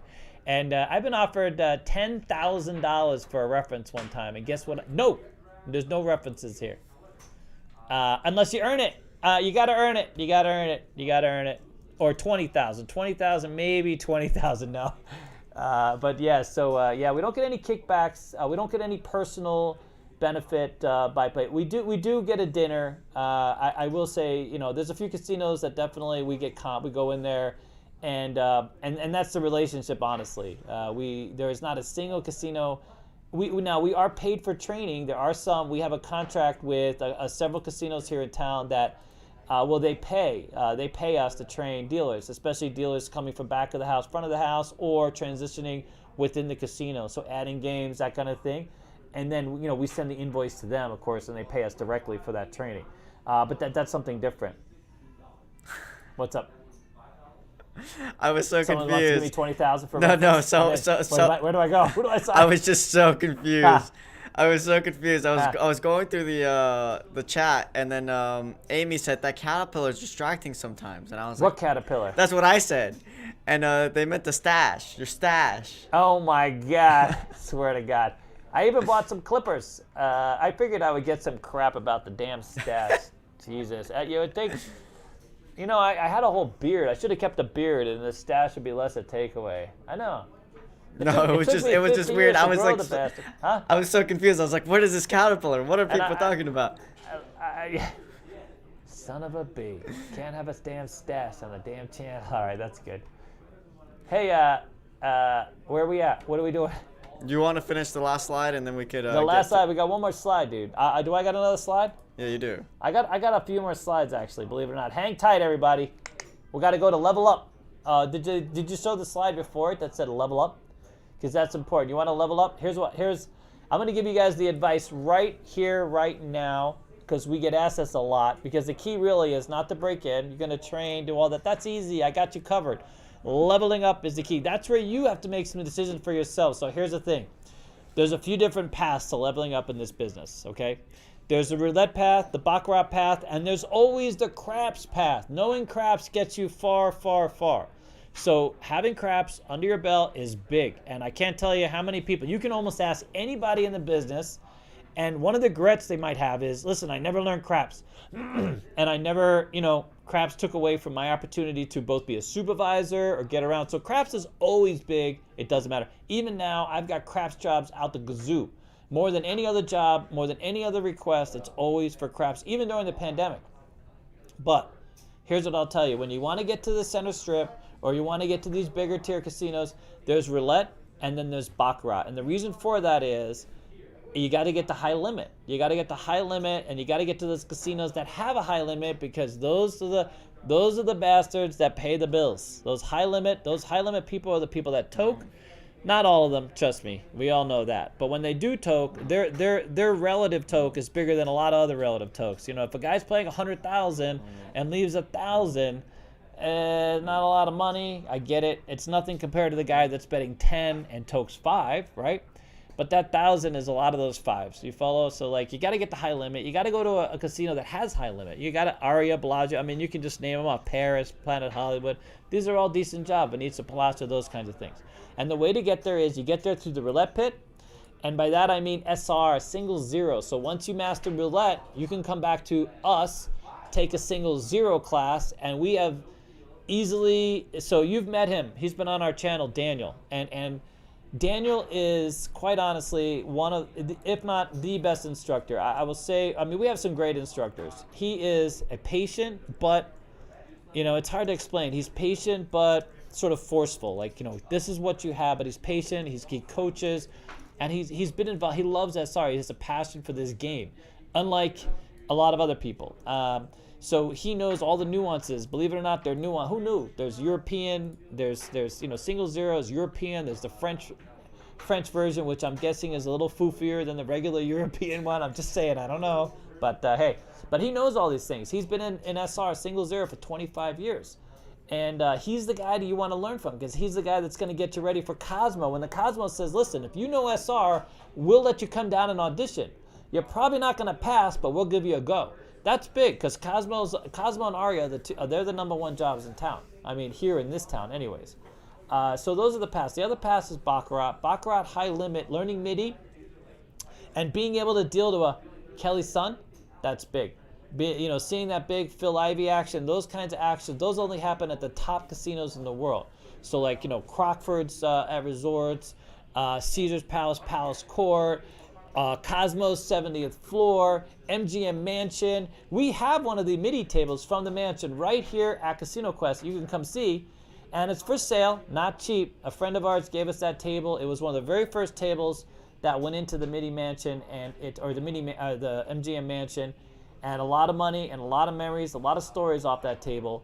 But Baccarat is definitely big. Lots of opportunity in Baccarat. So those are kind of the pass into high limit. Next thing is, here's what we tell people. You can brave the audition yourself when you get to a higher tier casino, but you can always come back to see us. We have a lot of high limit dealers. I teach a high limit craps class. We call it Dice Master class, for those of you looking at, because it's a whole different game, going from $5 and $10, even $15 games, to 800, 1600 across, this kind of thing is a whole different level of play. A lot of some different checks, different ways to manage the betting activity, different context. And guess what? We got Lauren, who high limit dealer, who we have at the top casino, Cosmo. We also have Alex, Wynn, Cosmo, Hard Rock, high limit. So we have, of course, Daniel, who knows SR. So we have the experience. We can put it together for you and help you pass that audition. So you come back to us, you pay for a refresh or one of our mastery courses, and we can help you get through that high tier casino. The next part of it is you got to know 4 main games ideally, and that is literally blackjack, roulette, baccarat, roulette, and blackjack, roulette, baccarat, and craps. You got to learn them all. 4 main games gets you in the door, makes it so much easier. You can sometimes get through with blackjack, roulette, and bac and a few carnival games, especially if you have a lot of presence on the game. But there's that. All right, so presence. I said that 3 times because that's what they're looking for. This high-end. If you ever go to a low-end casino and you see someone who's been there for 20 years and you wonder why after 20 years they're not at a high-end casino, it's not because they're not a great dealer. It's because they lack presence on the game. And presence really translates into having these, conversations, having control, being able to sort of execute the action while talking and interacting.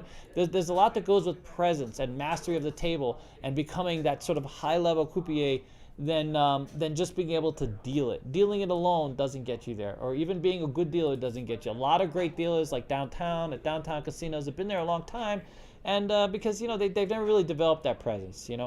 But anyways, the other one is, here's what I can tell you. UNLV Hospitality has a fantastic program. A friend of ours, Scott Morrow, is down there teaching, and that sometimes can open some real doors. They have a mentorship program. You can jumpstart your career. You go through hospitality. You meet Scott, who's like juiced into this business, And then you move on to, station casinos, other types of network casinos that have mentorship programs. So if you're really looking to get into management, I've had one of them mentor for me, actually a few of them. So that's been fantastic. So I recommend, at least now, that never was a thing. Back in the day, being a mentor, you could be mentored, maybe if your family, something like this, but this is literally a program that sets this up, creates a path to management, and when I say it's their hospitality school of hospitality, but they have a gaming segment. So you can actually go to college and get a bachelor's degree in gaming. Can you imagine being a doctorate of dice? I want that, dude. We're gonna have some news, but we'll have that later. Okay, what else? Okay, now ready? We got one more. We got two more segments. It's not going to be long. I'm going to get through them, and then we'll get to all the questions. What do you think? Good. Sure. All right. So here's the thing. Our next slide, because this is great. Anybody interested, this is going to stand the test of time. By the way, we're going to leave this up and make this available for people forever. We might even throw this on our own website so that people can just hear it straight from the horse's mouth, as it were. You know what I'm saying? Ready? I'm ready. Let's go. You ready? Here it goes. The new markets. All right, here we go. And I'm going to go over this quickly because a lot of people, there's other ways to expand your horizon. This is what made this career fantastic. First of all, cruise ships. We know a lot about cruise ships. We've worked with some cruise ships. We used to have a direct line to a cruise ship. That's changed with COVID. I'm not sure where cruise ships are. I think they're wandering aimlessly in the ocean right now. I'm really not sure what's going on. There's one cruise ship that just dumped some people out in the middle of nowhere, and if but if at some point in the future you want to work on a cruise ship, cruise ships have some viability. But I'm going to tell you, I'm going to give you some advice. You want to go there as a supervisor or dual rate, because that way you get a little better cabin. You get the upgraded cabins. But you have to sign a contract, and I can tell you what's involved with that and what goes with being a cruise ship dealer or supervisor. The next thing is new markets. So new market trainer or supervisor is a quick way to get into management and round out your resume. So as these new markets are opening, they're always looking for people in Vegas. Vegas experience really counts. So if you went to a school here and you have experience at a casino here, taking that experience and moving to another property has been fantastic. We have a woman who went through our school so fast, even took SR, literally, paid for all the classes, is now dealing at the Wynn, Boston, in the Boston Wynn. Which one is that called? Oh, crap. Anyways. So, and is working on becoming, moved up the ranks, man. It's amazing. But anyway, so opening new markets is big. And then, of course, so we have focused on Oklahoma, Idaho, Colorado, and New York have been sort of the markets that we work with the most, and we've seen the most activity, people going there, becoming supervisors, high-limit dealers, maybe coming back to Vegas with that on your resume. And then if you go to if it's a brand new market, it's the first 2 years that's always like the Wild West. So that's where you're going to make the most money. It's very often the case here in Vegas. When a new casino opens up, it's like the first year they're doing well. Of course, some casinos take it in the ass a little bit the first year, sadly. But a lot of times when you open up a new market, especially a new market that's just been gunning for, can you imagine if Houston opens up? Can you imagine if any casino in Texas becomes a thing? Holy smokes. I might just literally sell everything and go work there, because they're gonna need some hefty trash bags to take the money out of those casinos. Quite literally. I mean, if any market in Texas goes live, anywhere. I mean, imagine, I don't know, does Alaska have casinos? I'm not sure. The other thing is being a big fish in a small property. So a lot of times you can go out to these smaller casinos that exist, and you're the guy from Vegas, you're the guy with the Vegas dealing background, and that really will pay off as well. And then we talked about the gassing up the RV for poker and craps. So it used to be, if you had an RV or a mini house that you were towing, you could just do the poker circuit, go and do all the tournaments. There's epic stories. You can go on YouTube. I'm pretty sure I just saw some reference to that, where you can see how people have really done that. World Poker Tour, this kind of thing, and that's what they've done. They deal for these the tournaments. They call ahead, tell the casino, hey, I want a deal for your tournament, and almost all of them are hiring. Like it's just that easy, quite simply. we have had so much success. By the way, a lot of poker jobs. If you're interested in poker, you got it. We have 5 seats left in our current class. It's going to start February 21st, and poker rooms everywhere. The Orleans just had a job fair. Do you know there used to be like a 2-year waiting list to get in the Orleans? They just had a job fair to hire dealers. We have had every class, everyone that's wanted a job or qualified a job got hired. And then of course there's overseas. And I said, oh yeah, because I would love, I've always fantasized about being that Monaco dealer. You know what I'm saying? Like secret, James Bond walks in, and I'm, dealing the paddles and plaques, and I got a chick down inside. Yeah, Monaco, dude. Can you imagine dealing in Monaco? They don't have any crap games, so it's all roulette, basically. There might be a few blackjack tables, but I'm guessing they only bring in the crap table for the James Bond movie. All right, what else? Okay, ready?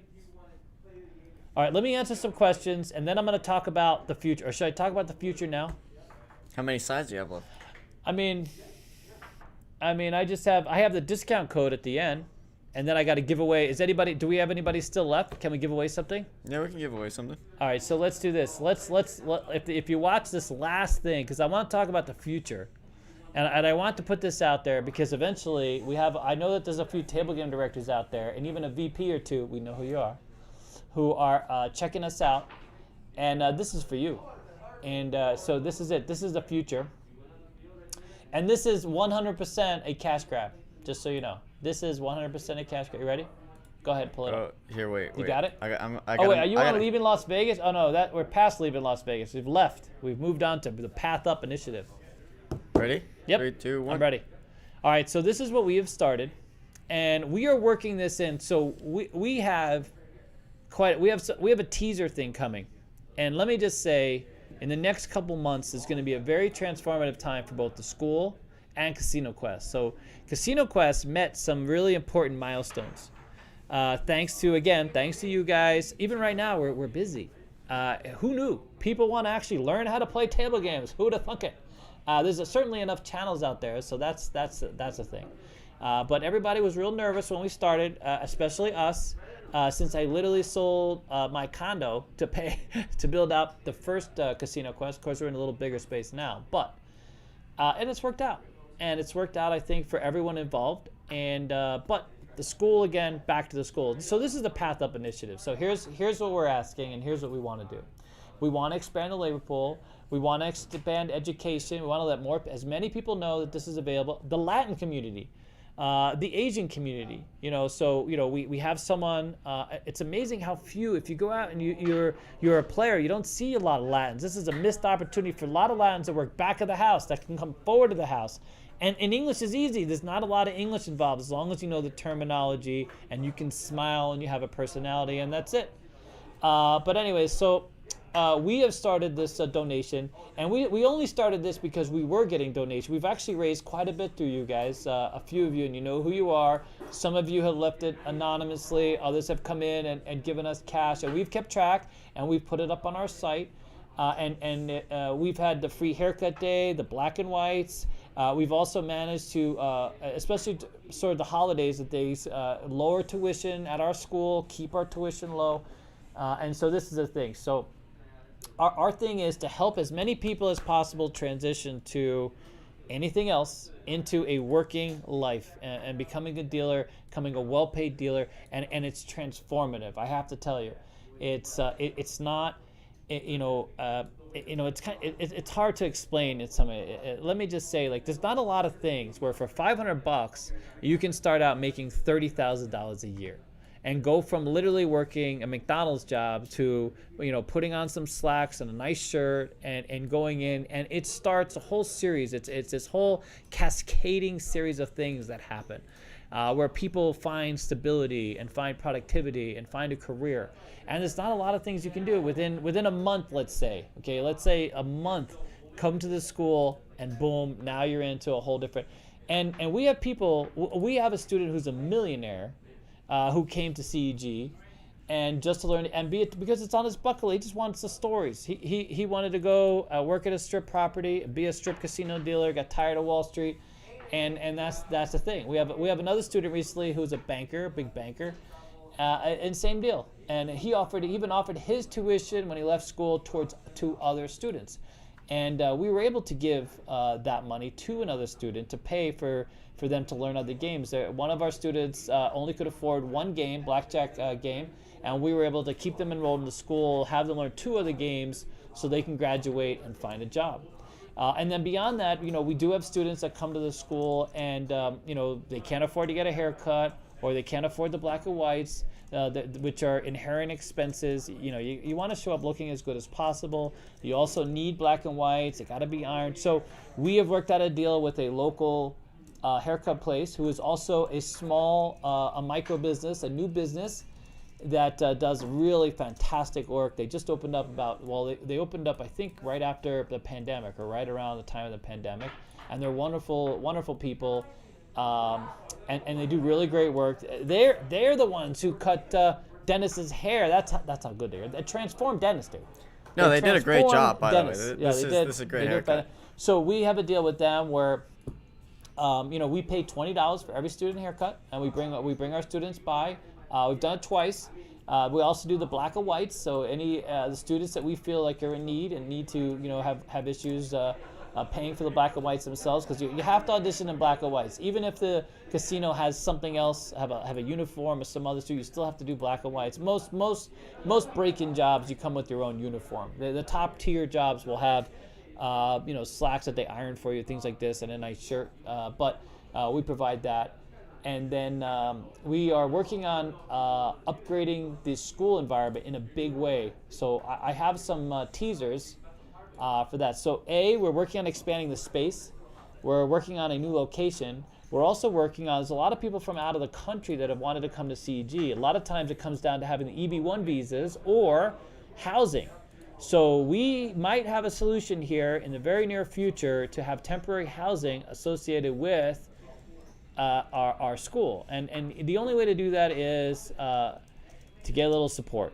And sadly, a lot of the casinos have been slow moving the needle. However, we've made progress. And we have made a lot of progress. And because of demand, because of where we are, and a little foot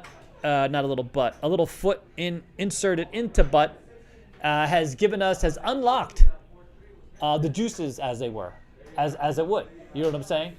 And so, our lifelong dream, me and Alex, is to have a free school. When any student that shows up at the school, at least initially, it's free. And we can give them a path to a casino and a job.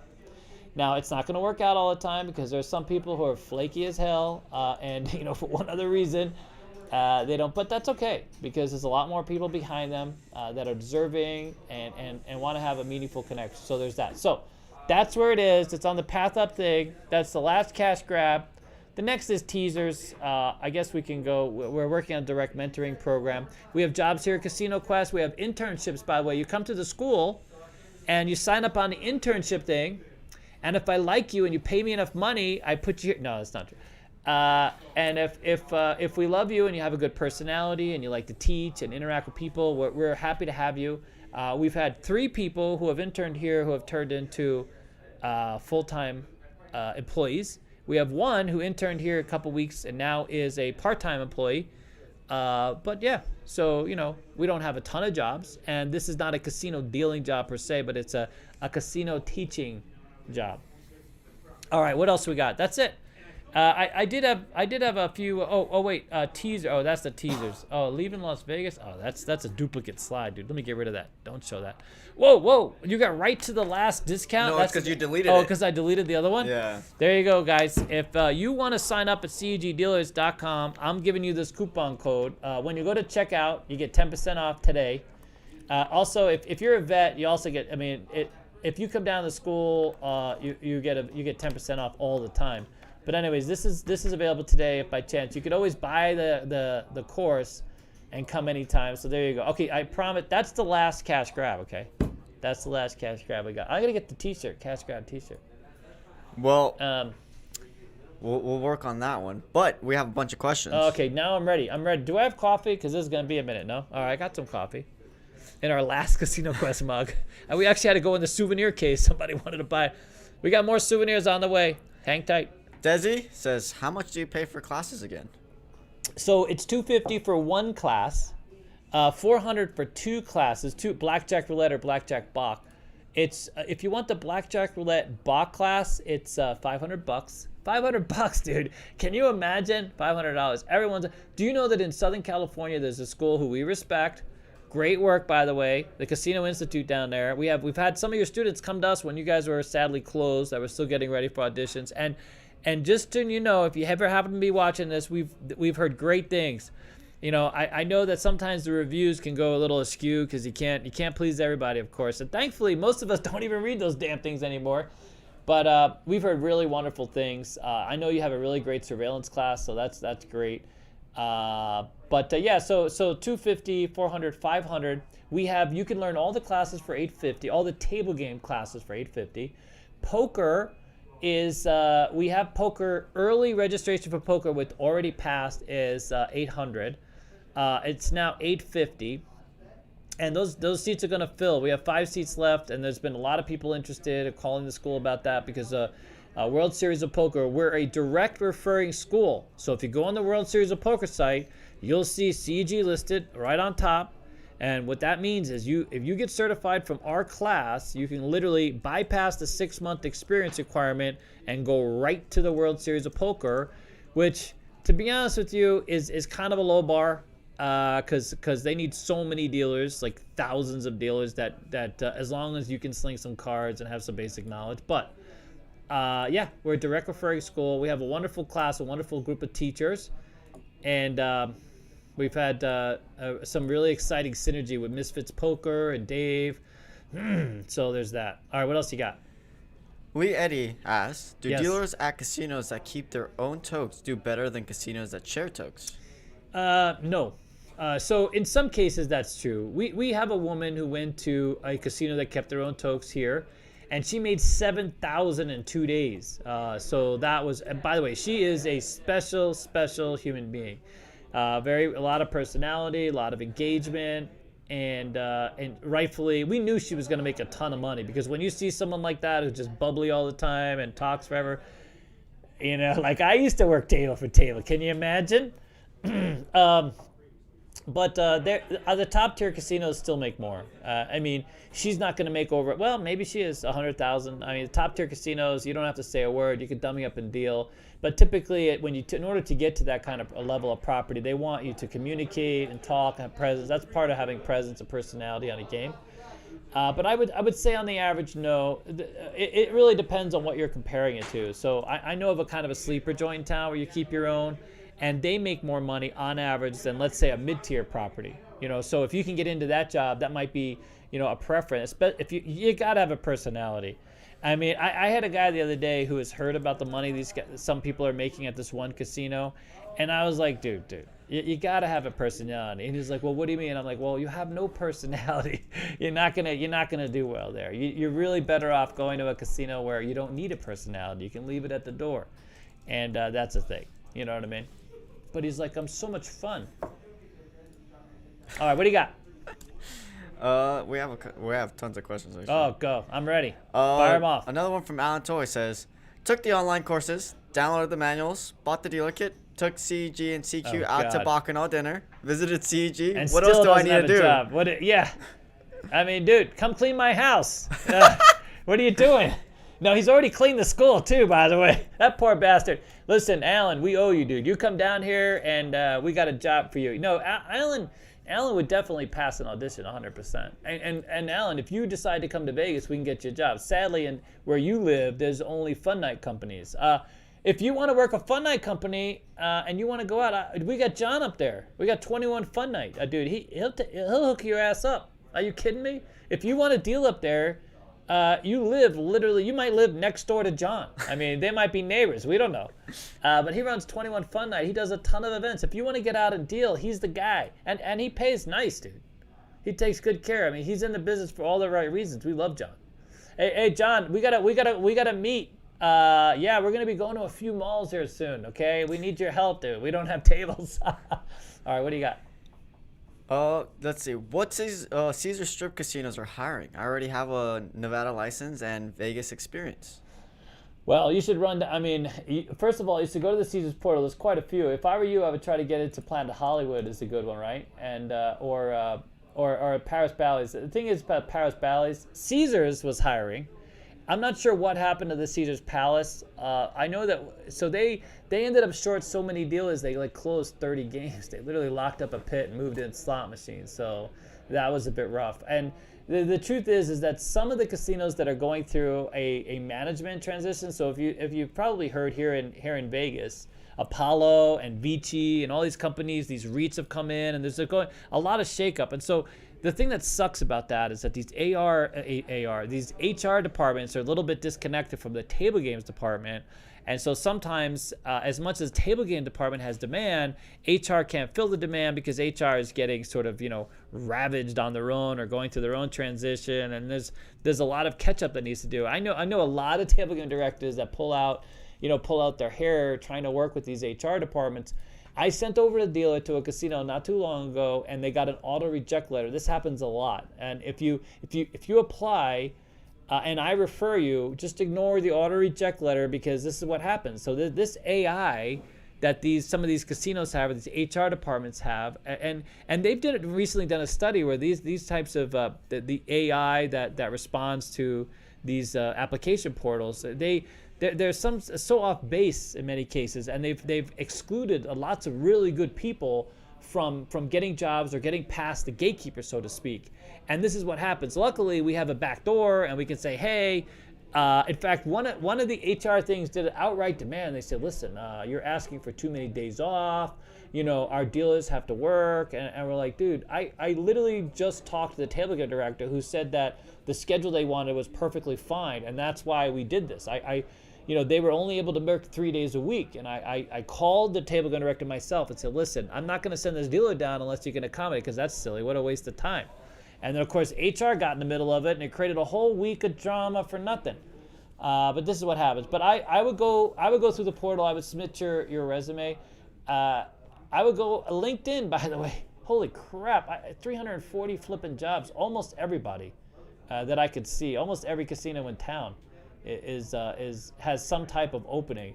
A lot of times, though, if you want to get to a top tier, if you're looking to get to Palace, for example, you got to have some high limit, SR, that kind of thing. They even have tiles. That's one of the few places that has tiles. I don't know if tiles would be all that helpful. We don't teach tiles. I know we get asked about it a little bit. If we did, we would charge a ridiculous amount of money because it's just such a there's not a lot of demand for it. The few places that have Pai Gow tiles have table game directors that know tiles. Like Jimmy at Palace, he's a tile guy. He actually knows tiles, so he's okay. Because you don't have who are you gonna have supervise the game? Nobody can read. Who knows how to read tiles? You know what I mean? All right. Next question is John Zimmerman says, "What casinos did you enjoy working at the most?" I love the Fitz. I had a fantastic crew. I worked graveyard at the Fitz back in the day, before it was the D. And when as far as a craps crew, if you got to work with the same crew over and over and over again, and they were wonderful people, I learned so much. Everybody on that crew was older than me at the time. One of them I even went to was the catalyst for me going to Louisiana and getting a job. And it was just a fantastic group. There were 4 of us on that table. Believe it or not, we didn't have a whole lot of action all the time. It was a graveyard shift. It was a great job. It was shift for shift then. And we only had 14 dealers on graveyard at the Fit, so it was a nice job. I made some really, really good friends there. That was one of my favorite. The money wasn't. I worked at the Rio when Marnell owned it in the late 90s, and that was the best money I ever made in terms of being a dealer. But those were 2 of the really captivating memories. I made some great friends at the Gold Coast back in the day. As much as I hated working at that casino for a while, I did have some.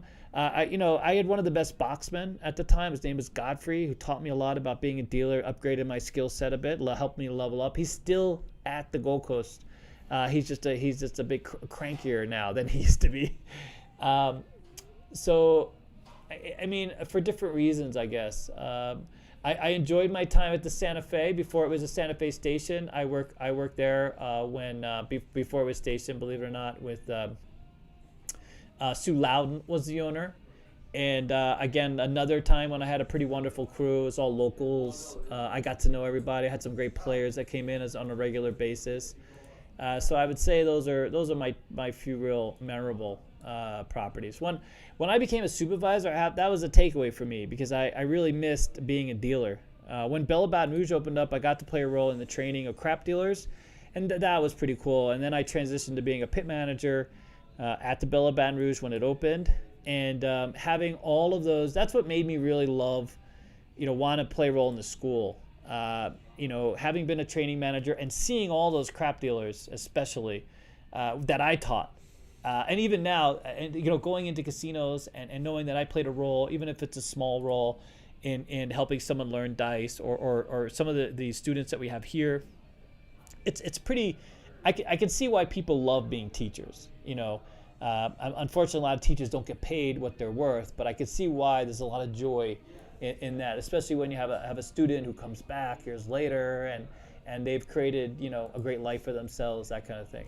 We've had students who are now shift bosses at casinos throughout town. We have one who's on his way. We have a good friend who is on his way to being much higher than that. I have friends who are professors and GMs and things like this. And so that's been a wonderful journey for me. Evolving in this business with these people, and then watching people like Dennis, transition as a dealer. He's not a dealer per se, but he can deal. He can deal dice, dude. He can hold his own. He can actually deal dice. It's pretty good. He's not even 21. Can't even legally deal dice, but he can deal dice. Well, technically, it depends on what state I go to. That's true. There is a state that you can go to, and you can do. You wanna get the bus? I'll get your bus ticket. Your bus. You probably make more money there, by the way. At least right now.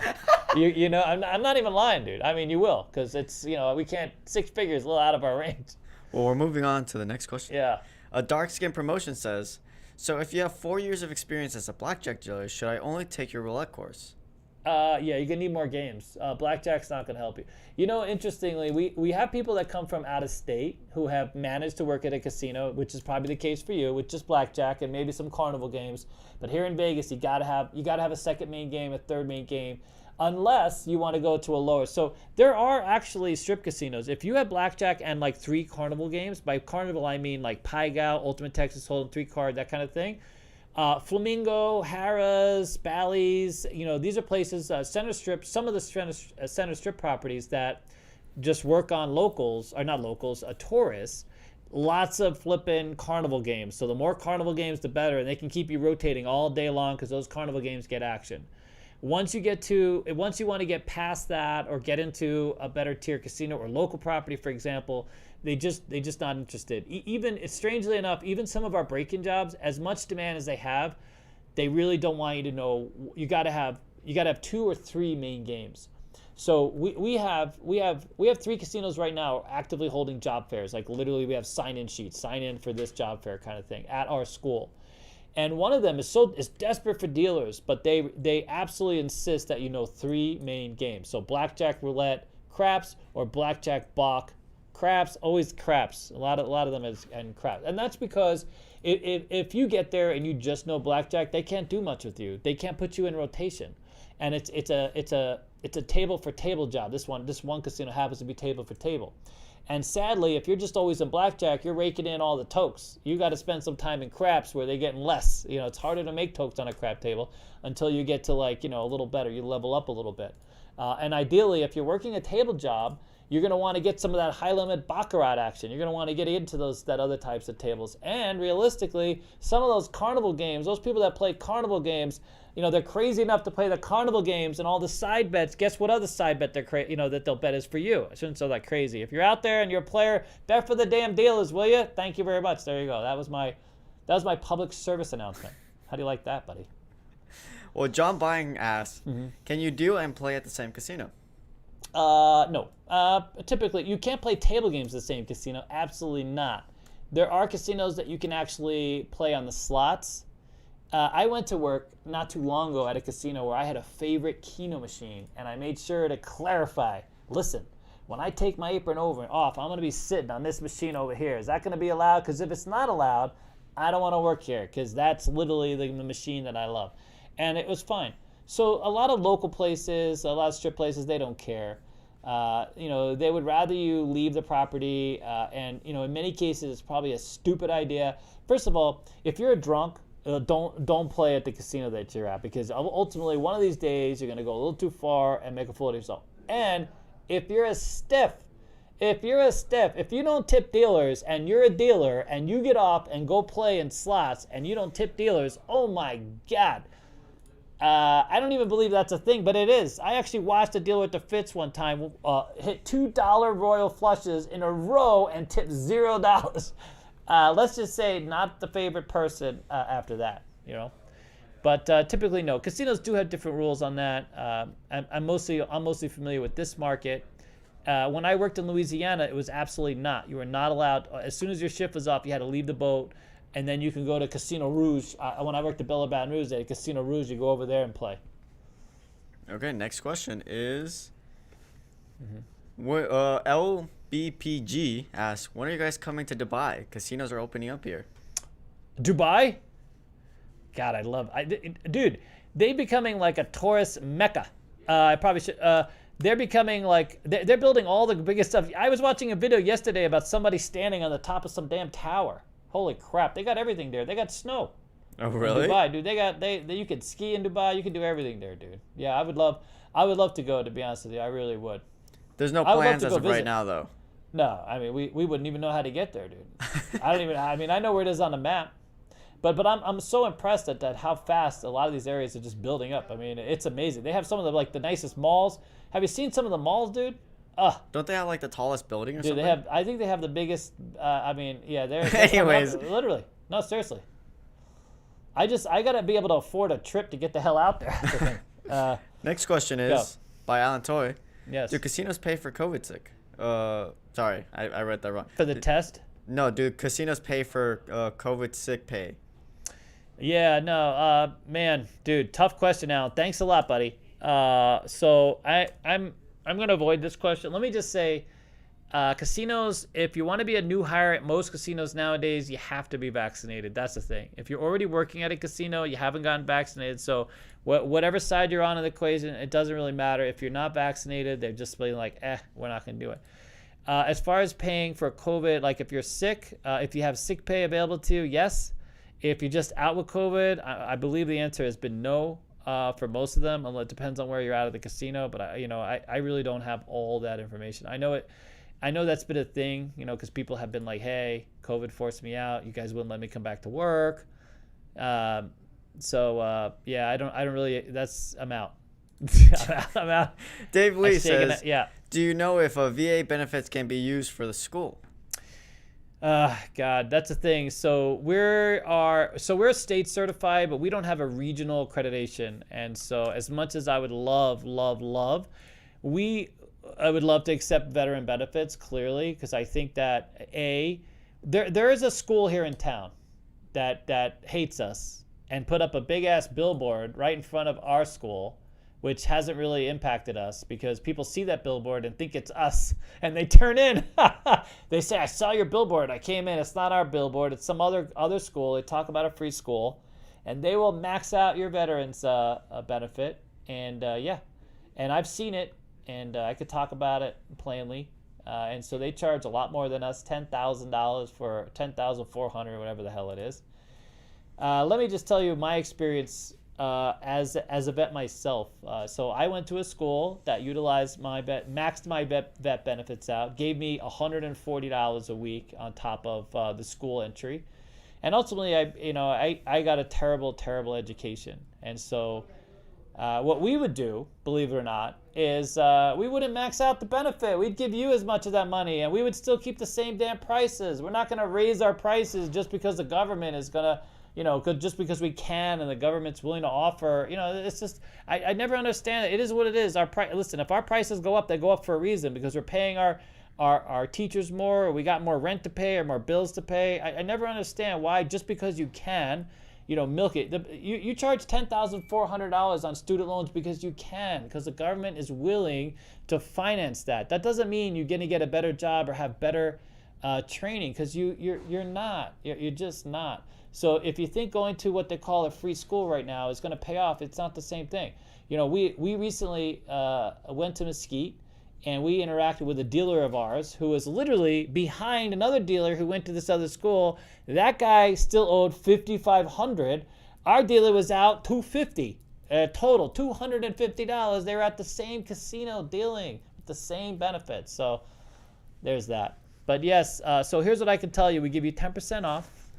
I can usually get you a better job out the gate. And, we love you for visiting. But we're hoping in the next couple months to have an announcement or more actually. It takes time to get these things done, but we're trying to work with a higher education platform to roll us into their certificate program so that veterans and people that are from out of state, out of country can come and then they can go through the student loan process. And again, not to max out student loans, but to there'll probably be a premium because there's more people involved that have to be paid to accommodate this kind of process. But that's really the goal, because we know there's a lot of people out there that just don't have the resource. They can't move here. They need to exercise, one of these benefits. So we're working on that like you have no idea. And we may have some news here soon. Go. D. Anthony asks, yes. How do the tips work? How much does a dealer make on an average annually? So here in Vegas, the annual, so it is basically local dealers and strip dealers. So strip dealers make about $50,000 a year, and that's the median. Okay, value-wide dealers make in the 30-ish plus. So a lot of these break-in jobs, you might end up making as little as $24,000 a year, something along this. But if you end up at there's a few break-in jobs, or quite a few actually, or quite a few valley jobs that aren't so bad. They don't necessarily get the most action, but their tips go fairly well. So they'll make over $100 a day or $150 a day in tips. And you make anywhere from $34,000 a year. On the strip, that $50,000 is pretty solid. It's actually more like $54,000 because there's quite a few casinos that make north of $60,000. So you have, just off the top, you have Aria, Bellagio, MGM, and Cosmo this year all broke 100. And then you have, Venetian Palazzo, you have the Mirage, you have, quite Planet Hollywood, all these casinos that do very well. They're way north of 50. And then, filling in Flamingo, Harrah's, all these jobs are fairly good jobs. And during the pandemic, by the way, people have been really generous. And tokes have generally gone up. Unless you're no longer a dealer and they got rid of the casino pit, the table game pit, like, Casino Royale did. But for the most part, and tips are distributed on a daily basis. So 24 hours split, most casinos. Some casinos still are shift for shift, and some casinos do a 7-day rolling average. So that way it doesn't matter what days off you have. So for example, if you happen to be a dealer, you may want to work the weekends, but not necessarily. So if on the weekends the casino spreads a lot of games and you have more dealers and more mouths to feed, basically, you might make less than someone who's there on Tuesdays and Wednesdays or midweek. I've heard of a casino who, Tuesdays is their big score because they have the least amount of dealers. And those are the days that some of the high rollers come in because it's less busy. They have less crowds to deal with. So, there's always this thing. When I worked at the Fitz, it was always a $100 bill. Almost every day I worked on Graveyard, only 14 dealers. We had this one fantastic woman who would come in on almost damn near a daily basis. And she was, for all intents and purposes, our whale. And a whale is someone who tokes a lot. And a whale can also be referred to as someone who plays, a whale is a player. But she was our whale in terms of toke. She was a George. She was a King Kong George. How about that? And a George is someone who tokes a lot. And when she came in, we were guaranteed to make at least $50. She was the first $50 in everybody's envelope. That's how much money she gave us. And then from there, everything was a bonus. So it was it was basically a sleeper job. For a minute, I worked at the IP, Imperial Palace. It was table for table. Some days you'd make really great money. Other days you didn't do so well. But, table for table jobs don't really exist much anymore. They do have keep your own jobs. There's a few casinos that still let you keep your own. And they rotate the dealers. So what they do is, like, craps is a tough game to generate tokes on for the most part, especially if you're a lower tier property or your action is kind of skewed one way, right? So what they do is they let these dealers get around the pit. So you spend like 20 or 30 minutes on a blackjack game, then you move to dice, then you move to Baccarat. So it gives you better opportunities to make money. Blackjack is the #1 game for yielding tokes, typically at a casino, or consistent tokes. If you're able to work blackjack all day long, that's the best way to generate tokes for yourself. Just literally sit. Baccarat is kind of hit or miss. A lot of Baccarat players just don't toke, but some of them toke a lot, especially if they get a streak and they start playing a lot. That could be a high yield game. Some of the best jobs in town have been in Baccarat. Caesar's Palace, Palace Court, high limit Bac was considered one of the best jobs, if not the best job in town for many years. Desert Inn, Baccarat Room was the same. And some of these, I'm sure the MGM Mansion when that was first out, I'm not sure how they split their tips, but this is how it goes. All right, what else you got? That's Me says, what is the worst / hardest game to deal and learn? I see dealers changing tables and the next game is completely different. How do you guys not get confused changing tables? You get used to it. It's like anything else. It becomes second nature. I always recommend that dealers get into a rotation. Go to a casino that has a rubber band where they rotate you literally through the game so you can stay practiced and stay challenged. Not to mention the fact that it can get a little tedious. If you're just dealing blackjack all day, I would literally not be in this job. If I was stuck on a blackjack table from day one, I would not be here today. I'll be honest with you. It's just not my cup of tea. There's a lot of people who will try to veer themselves over to either roulette or craps. Craps are sort of the more engaging, dynamic games. Baccarat too could be a little tedious, although I know some people who love sitting on, especially midi games, because there's some drama and the way people interact with the cards and stuff like this. I don't understand why they say there's drama, but hey, different drama for different people. The most difficult games to deal in a casino environment are without a doubt craps, especially high limit craps. So high limit craps is a whole different beast than and any dice dealer that's out there dealing $10, $25 games, that's not a big deal. But once you get to $105 games consistently and you have a full side of guys, making bets that you're unfamiliar with and in units that you're unfamiliar with, 270 on the 6 and 8, quick. Okay, what does it pay? What's the place bet pay? How much does it pay behind? You get to games where there's a lot of entitlement. SR is the same way.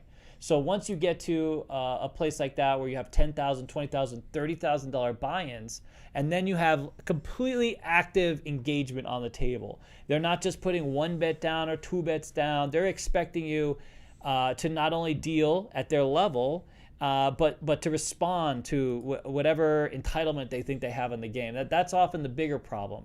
I have bettors on crap tables. I call chunkers. People with more money than sense. They just literally collect piles of chips in their rack and they start tossing it down in the game and they want this bet, that bet, the whole thing. And when I was a crap dealer, I would often tap other dealers out when they got this type of action. Not because I was a better dealer necessarily, but because the way I break down bets in colors and units makes it very easy for me, to paint a picture. And to break it down so that not only can I read it, but also my supervisors can read it. And I was always good at locking down a lot of this entitlement because I could care less who you are, what kind of money you have. I just want to be there to deal your action, and to have a productive time. So I've had a lot of high profile players. Quite a few over the years who ultimately came to me and, we had mutual respect for each other. I'm trying to do you a service, you do me a service, and not be such a dick. There you go. All right, what else you got? Doku Doku gave us a $5 super chat. Says, thank you. Cheers from Kansas. I love Kansas, dude. I lived in Garden City for a minute. I've lived everywhere, dude. Garden City, Wichita. I didn't know that the cows let out that kind of smell on such a wide ranging. You moved to Garden City because I lived in the cities. I actually lived in Newark and thought Newark smelled like manure, and it turns out that no, Garden City had that squared away. They had the Montfort meatpacking plant there, and the entire city just smelled like manure all day long. Alan Torres, is All the Way part of your Craps Master class? Which one? Is All the Way Up part of your Craps Master class? Is that the super duper? Hold on, I gotta, because I know I gave it some names so I would remember, and now I don't remember. Let me see. It could be. Is it the expensive one? There's only one that includes my Dice Master class. No. He's just asking if All the Way Up is part of your. Oh, 100%. Dealing with Allen toys in the universe is absolutely a part of my class, because that's. By the way, I mean, even though it's All the Way Up, there's a lot of dealers that don't encounter at Allen Toy at any, early on, because you got to have a lot of money. To literally let go and go all in all the time is more likely someone who just doesn't have any constraints, financial constraints. And I've had a lot of. I used to have a guy that I dealt to that would get.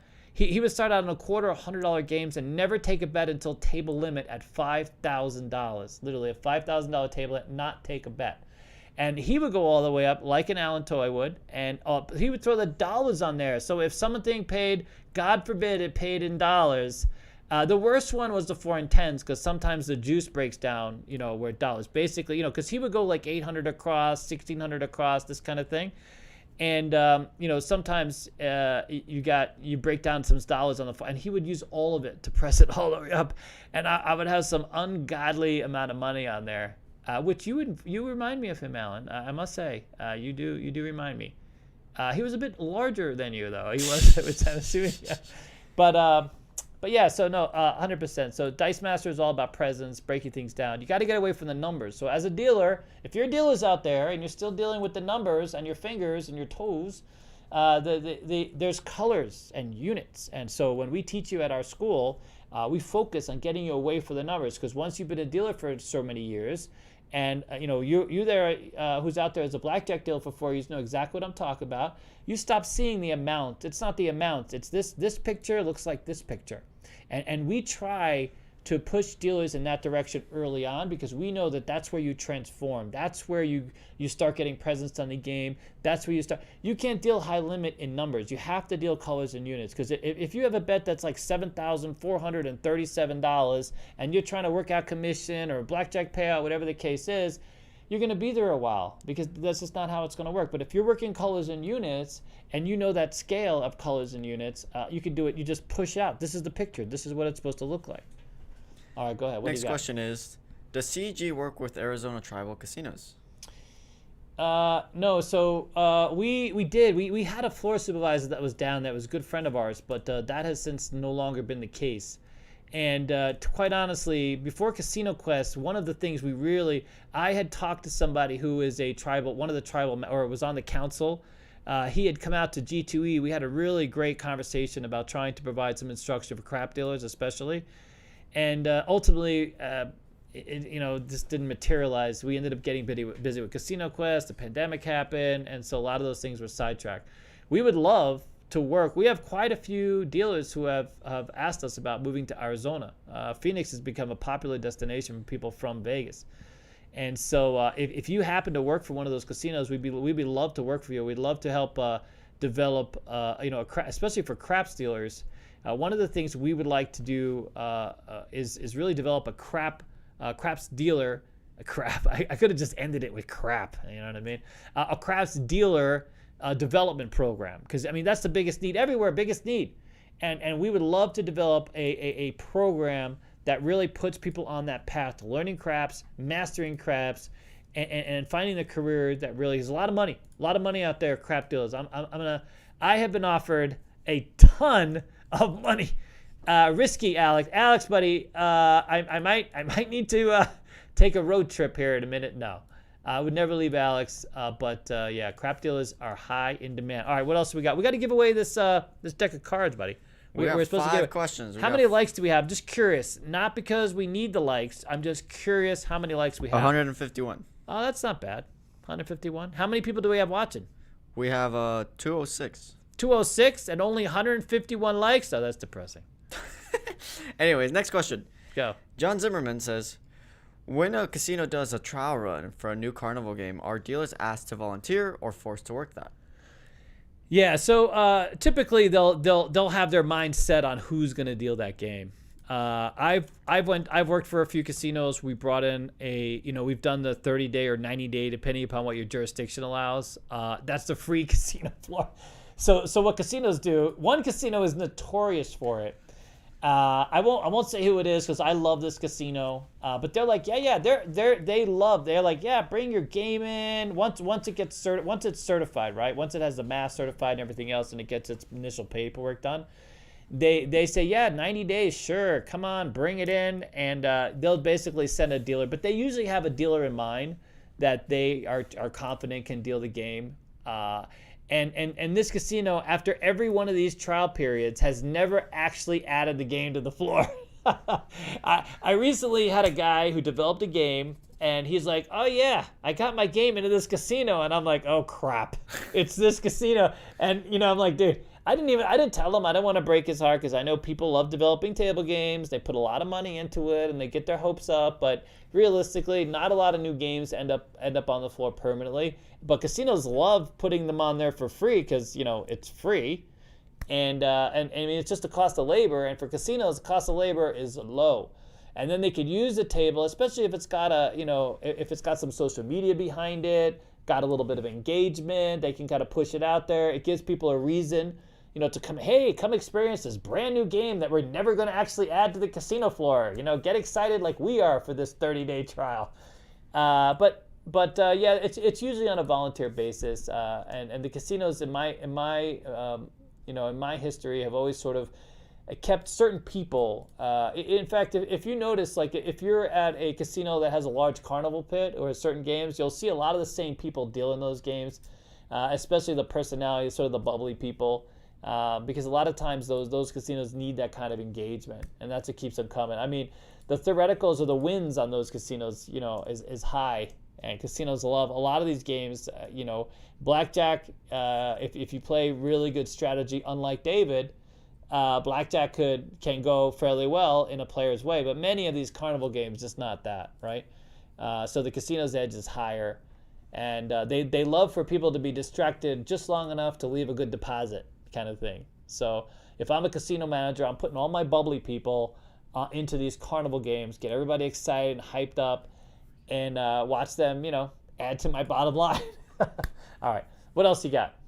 Well, I have a super chat from Derek. Oh, was it Derek? Which Derek? Our Derek? Our Derek. Oh, how you doing? Welcome back to the channel, buddy. $5 super chat says, thanks, sir. Is that a gray hair I see, David?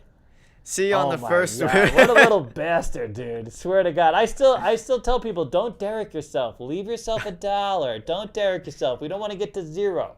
Anyways, he says, see you on the first week of April. Yes, It will be bigger than Memorial Day meetup. Oh, I think so. We're gonna have rooms.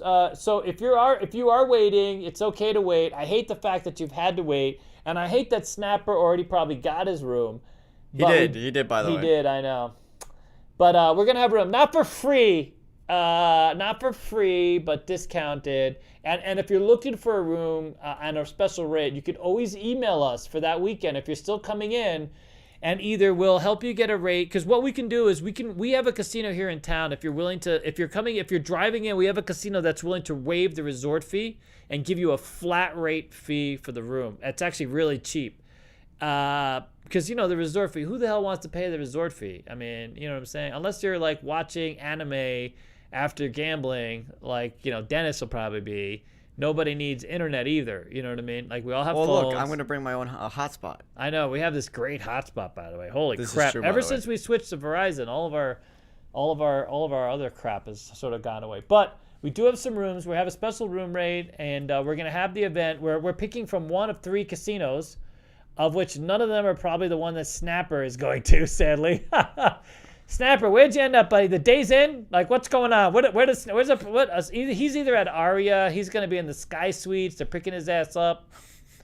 No, Snapper's big, dude. Tennessee might be just setting him down here as their guy, dude. As their guy. He's their guy. He's gonna have Snapper, you're the designated shooter. Just so is he out there? God, he sent me something recently. He's like, I thought you might have missed this one. It was like a. It was like a journal from like the 80s for like Sahara. And I was like, you little bastard. Hey, we still have his stuff on the wall. Oh, no, we took it down on the wall. Sorry, the cleaning lady took off with it, buddy. Well, a couple things. Snapper, you will be the designated shooter, just so you know. No, we love But the Snapper. Other thing is he says, I'm all bricked up for that weekend. Oh, who's this, Derek? Snapper. Oh, Snapper. Oh, good for you, buddy, because I was about to get nauseous. But if it's Snapper, we're good. We're good, Snapper. Glad you're still there, buddy. Glad you can make it with us. We're going to love you guys. I can't wait. I mean, I literally can't wait. You have no idea. We really think we're going to fill up a pit. This is going to be a transformative moment. This is going to be a ball-dropping moment for some people. I'm just saying. I'm going to put that out there because that's what it's going to be. For those of you who are sitting back going to watch, it's going to be a ball-dropping moment. That's going to be the adjective. That's going to be the expression we're going to use, dude. That might be on the flyer. We might put that in the flyer. We might put a picture of you in the flyer, ball dropping moment. Done. Next question is one with the stone says, how do we start talking about opening a CEG/CQ in Arizona? God, I love you people. I mean, you know, it's interesting. We have wanted to host a casino, me and Alex, and what we want are low tables. Everybody that comes in there and says, hey, David, why are these tables? Why do I walk into a casino? I see all these dead tables and they're $15, $25 limit. No one's playing because they're hoping that one poor bastard comes up with short money and leaves enough to make the table happy. Meanwhile, the dealer's got no action, no tokes. He's talking about opening a CEG CQ over there. Oh, yeah, 100%. I would love it. Oh, just CEG CQ, not a casino? Just a dealer school? Dealer school. Yeah, or we wanted to open a dealer school in Arizona. We would be open to it. If you have a location for us in mind, we might actually consider it. We are working on a new location now, bigger and better, here in Vegas. Maybe 2 locations actually, and we would 100%. Arizona is the other market that we would love to go into because it's underserved right now. There is a dealer school out there who I actually stopped in there one time. I think they do bartending as well. I have no opinion because I really don't know what it's like. And I know that some of the casinos have their own sort of school in-house, but I'm sure they would be happy to have us down there. I love the area, by the way. I really do. It gets a little hot. It gets a little hot down there, but I love the area. I love the people. I'd really love for us to have a CEG down there. And a CQ in Scottsdale, we could probably charge like $100 an hour, dude, in Scottsdale, dude. That's probably like true. Literally. That's some rich people down there, dude. Yeah. Well, I have a couple more questions. 100%. What do you got? We have this one right here, which is actually a fantastic. Well, actually, let me read the funny one first. All right. David N says, "Can Alan bet with pennies on your table?" Alan can suck it with his pennies, dude. He can literally take all that copper, eat it, and extricate it later. Okay. Oh my God. And what's funny is that Alan collects his pennies. He would not let those pennies go to waste. Okay. So whatever end they're coming out, he's going to be collecting. This is a fantastic question, by the way. What do you got? Scott says, David, what is the cost of living in Vegas? What is the difference between the cost of living and income?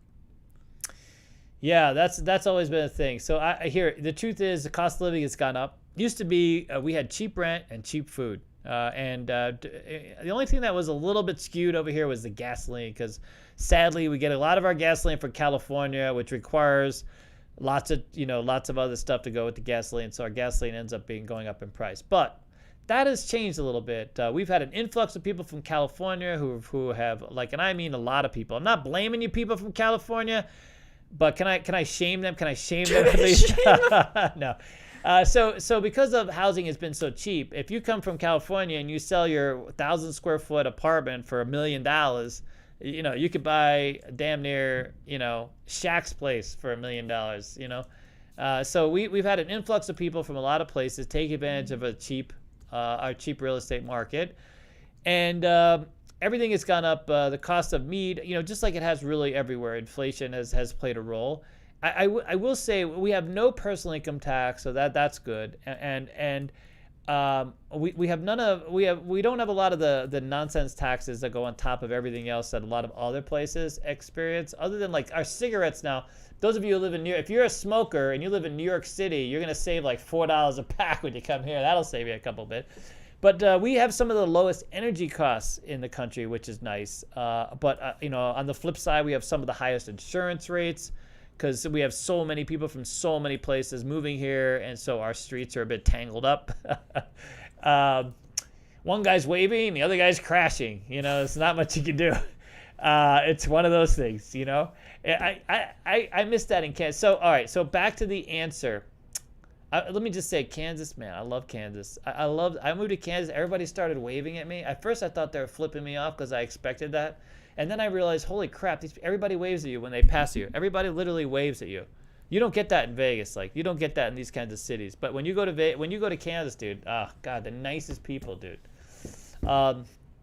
But yeah, the cost of living has definitely gone up, but it's still lower than a lot of urban, overly gentrified localities. So if you're coming from, let's say, Southern California or Northern California, Oakland area, LA area, New York, I mean, even like Scottsdale, for example, it's probably still cheaper to move to Vegas overall.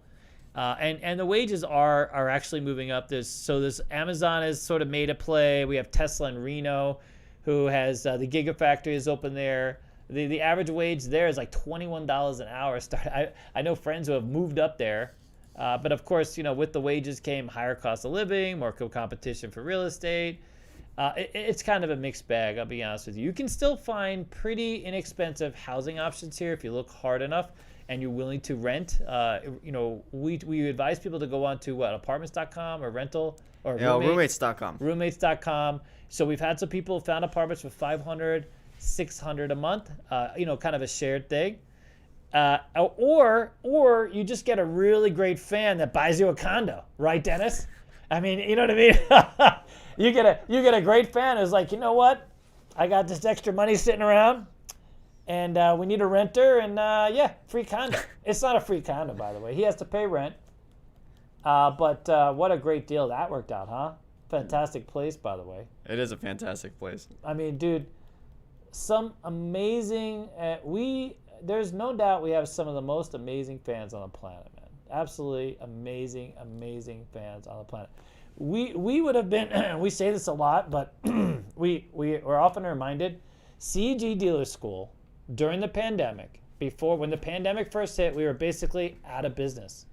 We had a refund. A lot of people showed up before we closed, right as we opened. We refunded everybody. Some schools tuck and ran. They took the money and bailed, never to be heard from again. To make a dealer, let's make a dealer. How about you? Because we have some of your students at our school. You took all their money and you bailed. And these students still had to graduate. But we didn't. And we basically had zero funds left. And when me and Alex went to the school, we put up the blinds. We were closed. I got fat as hell for about 2 weeks. I ate everything I could. I didn't stop eating for literally 2 weeks. I went straight for the fast track diabetes path. You know what I mean? And you guys, Alan Toy, Derek, there's too many to name. Snapper, there's so many people. David. The trucker. You guys paid our rent. Like, I couldn't believe it. Like, we were so bored at home. So once we got done eating, we show up at the school and we're like, well, what are we going to do? So I'm like, well, let's deal some dice.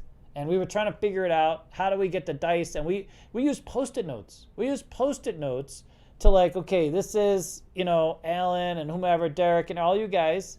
And while we're dealing the game, you guys paid us. You guys literally contributed money and paid our rent. And not just paid our rent, like finally our rent, our landlord worked out a deal with us. We literally have one more late payment, not late, but they worked out a deal to forward our rent. And we have one more of those left, and then we're all caught up, thank you. But anyways, we wouldn't even exist. There would be no CEG Dealer School. We wouldn't have been able to reopen. There'd probably be no Casino Quest because we still had that, but we were out of business 3 months later. Casino Quest, we had to close 3 months. We made a grand total of $3,000. That was it at a Class A mall, by the way. So we're in Fashion Show Mall on the Las Vegas Strip. It's not cheap. We would have been out of business if it literally wasn't for all of you guys. On 1 month, you guys tipped us like over $3,000 and kept us alive, and we wouldn't be here without you. That's a fact. Anyways, moving on. Go. What else you got? I have a super chat from Derek. It says, well, first off, he gave us $5 and said, "Will David jump off the strat for Dennis's birthday?" Holy crap, you guys and the flipping... no, the answer is no. Will Derek jump off the strat? Probably. Derek's supposed to take me to Jasmine. Those two things haven't happened yet. I am deathly afraid of heights. I can't even go to the edge. So, yeah, I would probably... I didn't used to be afraid of heights. Something happened to me at some point in my life. I'm not exactly sure what happened to me. I became deathly afraid of heights. And so jumping off the top of the strat would be... rough. I would much rather hang out in a sock at EDC, and I don't look good in the sock. Just so we're clear, sock does not fit my my body's modality right now. Okay, this is a non-sock body. Anyways, next question is, David, if I yes. book you for a crap session, Yes. is it $100 per person, or is it the price plus $20 bucks per person? So it's so here's the thing. I'm not cheap anymore. Sorry. I used to be really cheap. A lot of back alleys with my number on it. No. It's $100 and then just plus $50 per person after that. I think a max of 4 people total, 1 plus 3 extra. And it's money well spent. I basically just I feed in, adapt to your specific needs, whether you're new, whether you're working on strategy. We had a group the other day who it was 3 people. And one of them was brand new. I bring them up to speed fairly quickly. Then we start working on strategies and evolving opportunity. And we talk about, I know there's a lot of systems you guys have been following, and I follow up with you about it. But yes, so, I do a lot of work on both businesses. So to kind of lock me down, it kind of is what it is. Same thing with Alex, Alex time, where we film a lot. Here I am at the school doing this podcast. I mean, it's a lot. So I appreciate all your support. But yeah, it's $100 for the first person, $50 for every person after that. And if you do have more than one person, you have to book it with Dennis. Dennis will hook you up. You just call us or email us through Wix, through our Wix site or whatever the hell that portal, CasinoQuest.biz, which happens to be Wix right now, which are probably moving. But and then he'll take care of it for you. Well, the next question is, On the Nose asks, how did you meet Alex? I went back to the school to refresh. I wanted to be a dealer. I had retired. I sold a business some years ago. I was a business planner, and I was a Microsoft certified systems admin, MCSA, and I was a DBA as well. So, but I got bored of talking to myself. Working remotely from home. I wanted to go back to gaming business, and so I actually accidentally ended up at Alex's school. I was originally supposed to go to a different school. I ended up in Alex's school, and after knowing the man for 2 months, I was in love. It was a man love, and I really did. So really what happened was he referred me to a job that I loved. I ended up working for someone who I had known back in the day, and I just wanted to deal a couple of days a week on a dice game, and that was it. And it ended up being a break-in job, but I didn't need it for the money. I just wanted to deal and be a crap dealer again. And I come into the school one day, and I'm just refreshing on a game, and there's Alex ironing some dude's shirt, some guy's shirt, some random person's shirt, because this person was supposed to have an audition, and they came in with a shirt that was just wrinkled. And Alex literally went out, bought an ironing board, and started ironing this guy's shirt. And I was like, I had never seen that level of just genuine support. I knew that the dealer school that he had at the time wasn't doing very well financially. If anything, it was breaking even. You can sort of look around the room and go, he was charging something like $300 at one point for 2 games, maybe 3 games. It was very cheap. And it was a really small space. It was about 600, 800 square feet, something like this, very small space. And you could see that the math just didn't add up very well. And so as a business planner, and I was a site developer, I thought of helping him promote his website and generating, creating a new revenue channel, generating some more money, and just basically, listen, as a thank you. I wasn't looking to actually be part of the school at that time. I was really just looking to, I was only working a couple of days a week as a dealer, and I wanted to give back a little bit. This is something I was very passionate about, and I knew, and that's how me and Alex got started. Next thing, I did expand the school. I helped improve enrollment, improve our cost of doing business, helped the bottom line, improve revenue channels, and then ultimately went to a new location. And I was able to navigate a lease. I saved us a lot of money. We transitioned to a new location within, I think, about 6 months of me being with the school. And we doubled the school's footprint. We went from 800 square feet, to about 1,500 square feet.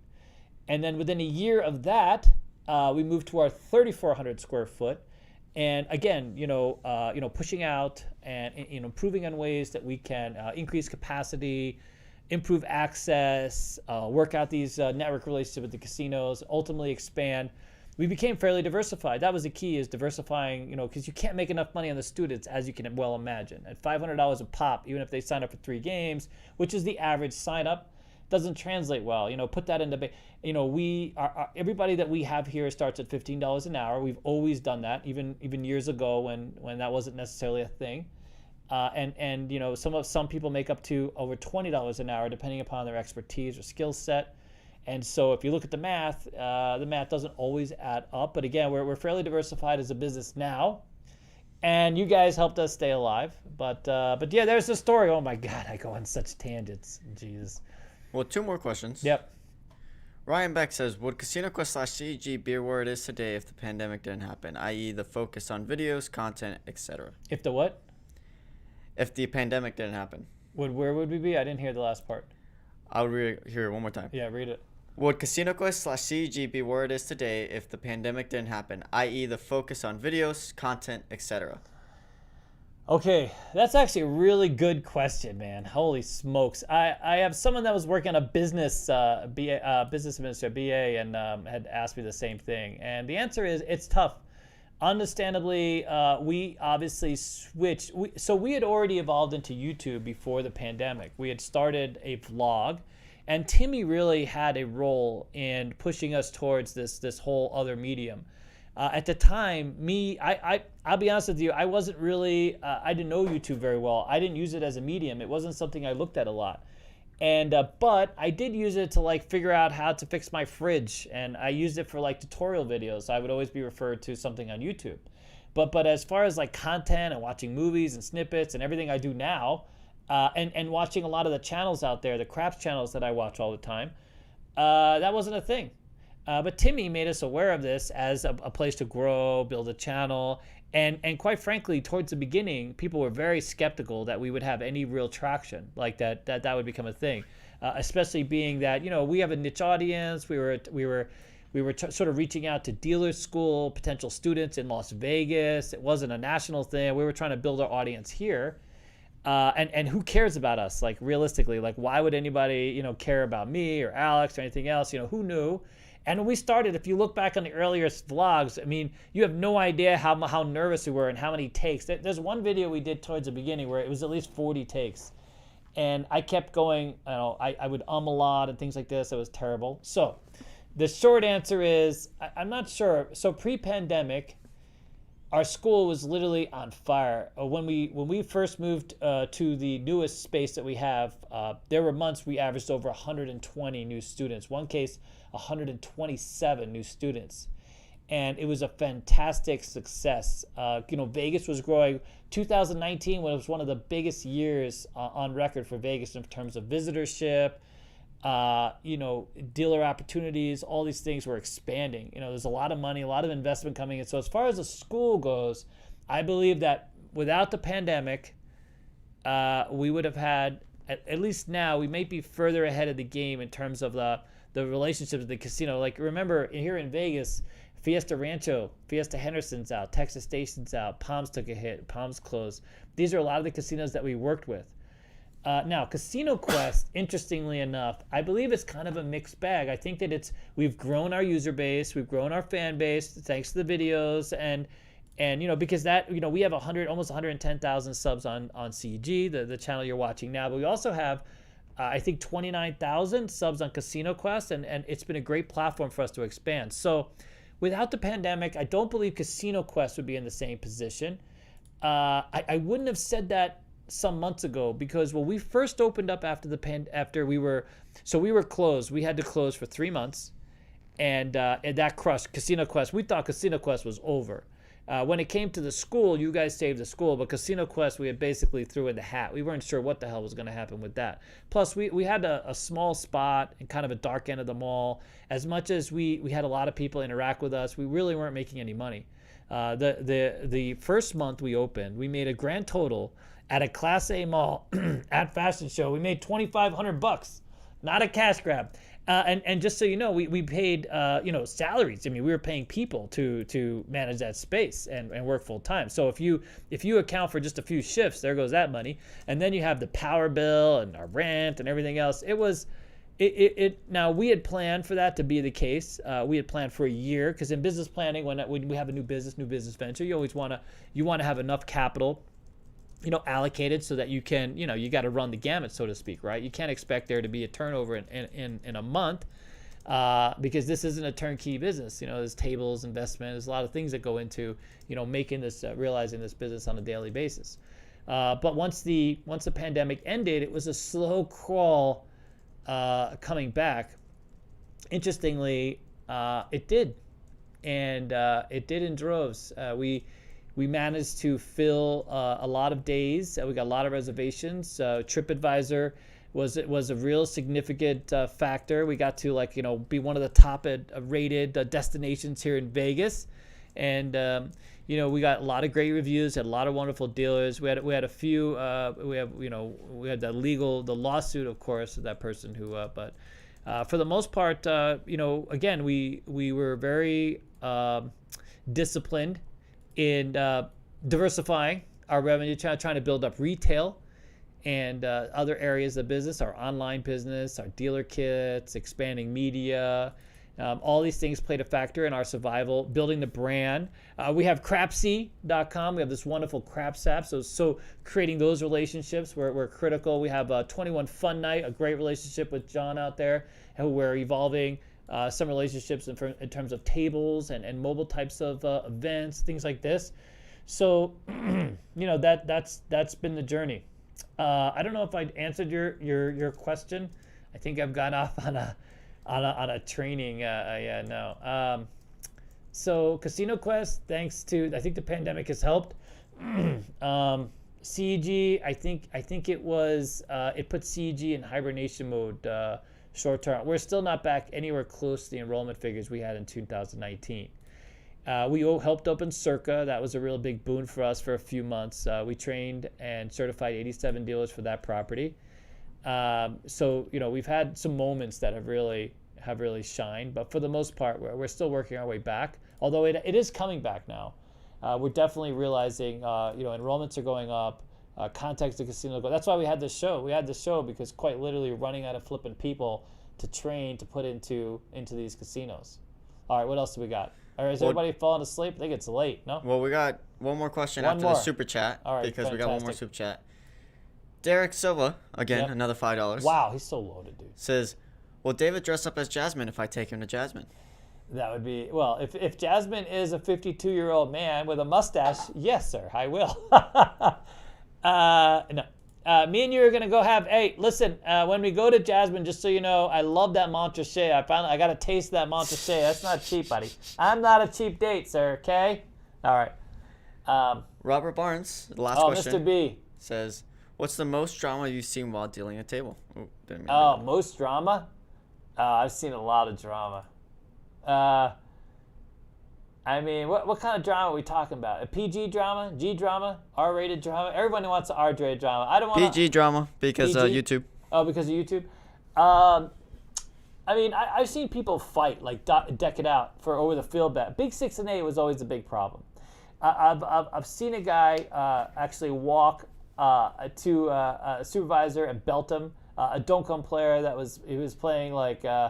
Hide the ball Monty with his $3 bets and stuff like this, and walk over. I've actually seen. I don't know if this is what you would account for drama, but I thought it was pretty dramatic.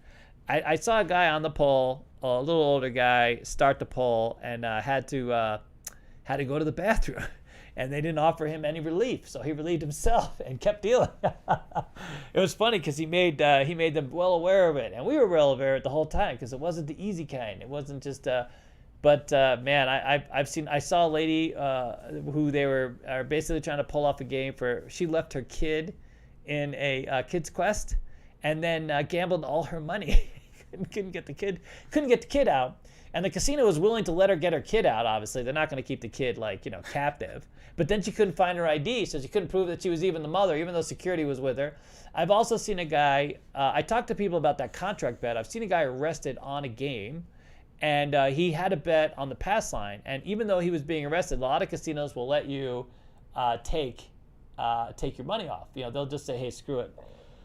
Get the hell out of here. But this casino and the boss that I was working for at the time was not interested in letting him take the money. And boy, let me tell you, they had to get some real big bubbles to pull his ass out. Like, he was not leaving his money on that game, but ultimately he did, because casinos tend to have some big dudes there to kind of pull you out. I've seen a fight break out between a husband and wife, who the husband liked to gamble and the wife didn't like him to gamble.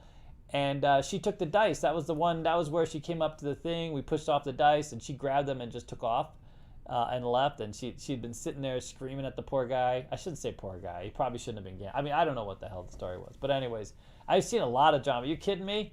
I've seen an entire crew fired on the spot, an entire craps guy. I've seen a takedown of a shift boss inside of a pit by Metro.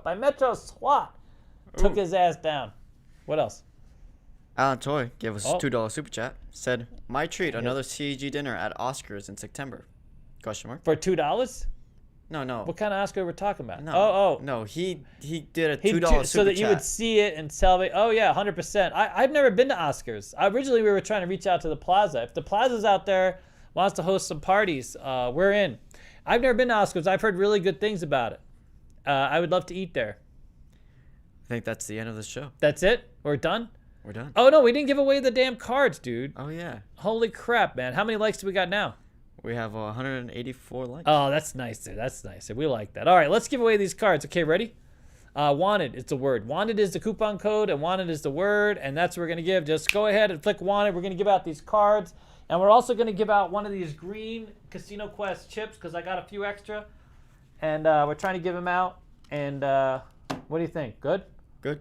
All right, so this is from our older collection, one of our green Casino Quest checks. We're down to like the last few of all these, actually. And the koi chips, we have a group of 50 coming in that's already reserved 50 of those chips. The only thing we're going to have left is our legal fund dollars, or coins, which are fantastic. Okay. Well, while everyone's typing wanted, remember, there's a discount code. There is a discount code. It's basically today and tomorrow. So we're going to get up early tomorrow, go to the school, and we're going to see who's cashed out. If not, if you're a vet, by the way, you don't need the code. You come in anytime, you get 10% off.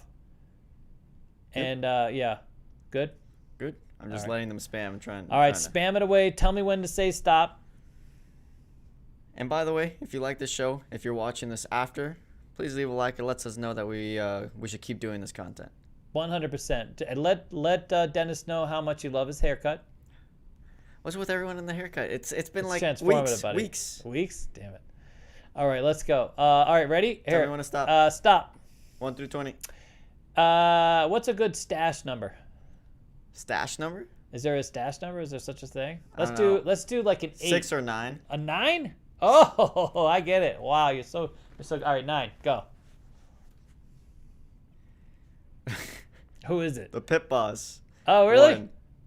I know, that's good. The Pit Boss? He might be a Pit Boss. You don't know. If he has that username, probably a good Pit Boss. All right, buddy. Hey, thank you so much. Pit Boss, you are the winner. If anybody has won something and hasn't heard back from us, it's because your stuff went to spam. And by the way, I found a lot of you. So you have found some of you? I found a lot of you. I want you guys to know, so where do we have them send the info? Info at mycasinoquest.com? Info. So we get so much email now, which is, a blessing, and also can be a little bit, the info email, don't send strategies to info anymore. Go to the link tree and submit through there, because literally we get so many emails on a daily basis. It's silly. So the only emails we pay attention to are people who are interested in being a dealer or a dealer school thing. So send this to info at mycasinoquest.com. What's his name? Dennis should have messaged you already, and then he'll get this out. We try to get it out like Monday or Tuesday, as quickly as we can. And don't worry about it. We take care of the shipping, everything like that. Good? Good. All right, guys. Thank you so much for tuning in. I really love being here for you. Next week, we are going to have a fantastic show. I'm bringing back Daniel, and we are going to start a series on becoming a gambler, the Gambler series. So we're going to have a really fantastic show. We're going to break it down into etiquette and buy-ins. We're going to go over the games. And he is a 25-year high-limit dealer, supervisor at one of the top-tier casinos here in Las Vegas. And you met him a couple weeks ago. He's actually been on us with us twice. But he's a fantastic individual. He articulates really well. You guys are going to have a lot of great information about the games. We're going to talk about casino floors, surveillance. We're going to go through the whole gamut of it. We're basically going to start out at the beginner, basic level, your first time, your first gambling experience, what to look for, who to be, where to be. And then we're going to evolve, and we're going to level up everybody. And we're going to take this wherever it leads us. So look forward to him. He's going to be here this very next Sunday at 5 o'clock. And I look forward to seeing you guys there. And if you missed the show, or if you don't like looking at me, you can see it on, we upload it to Spotify like the next day or two, right? Yep, any of the podcast platforms. All the podcasts, yeah, we're picked up by all of them now. Wow, fantastic. All right, see you guys.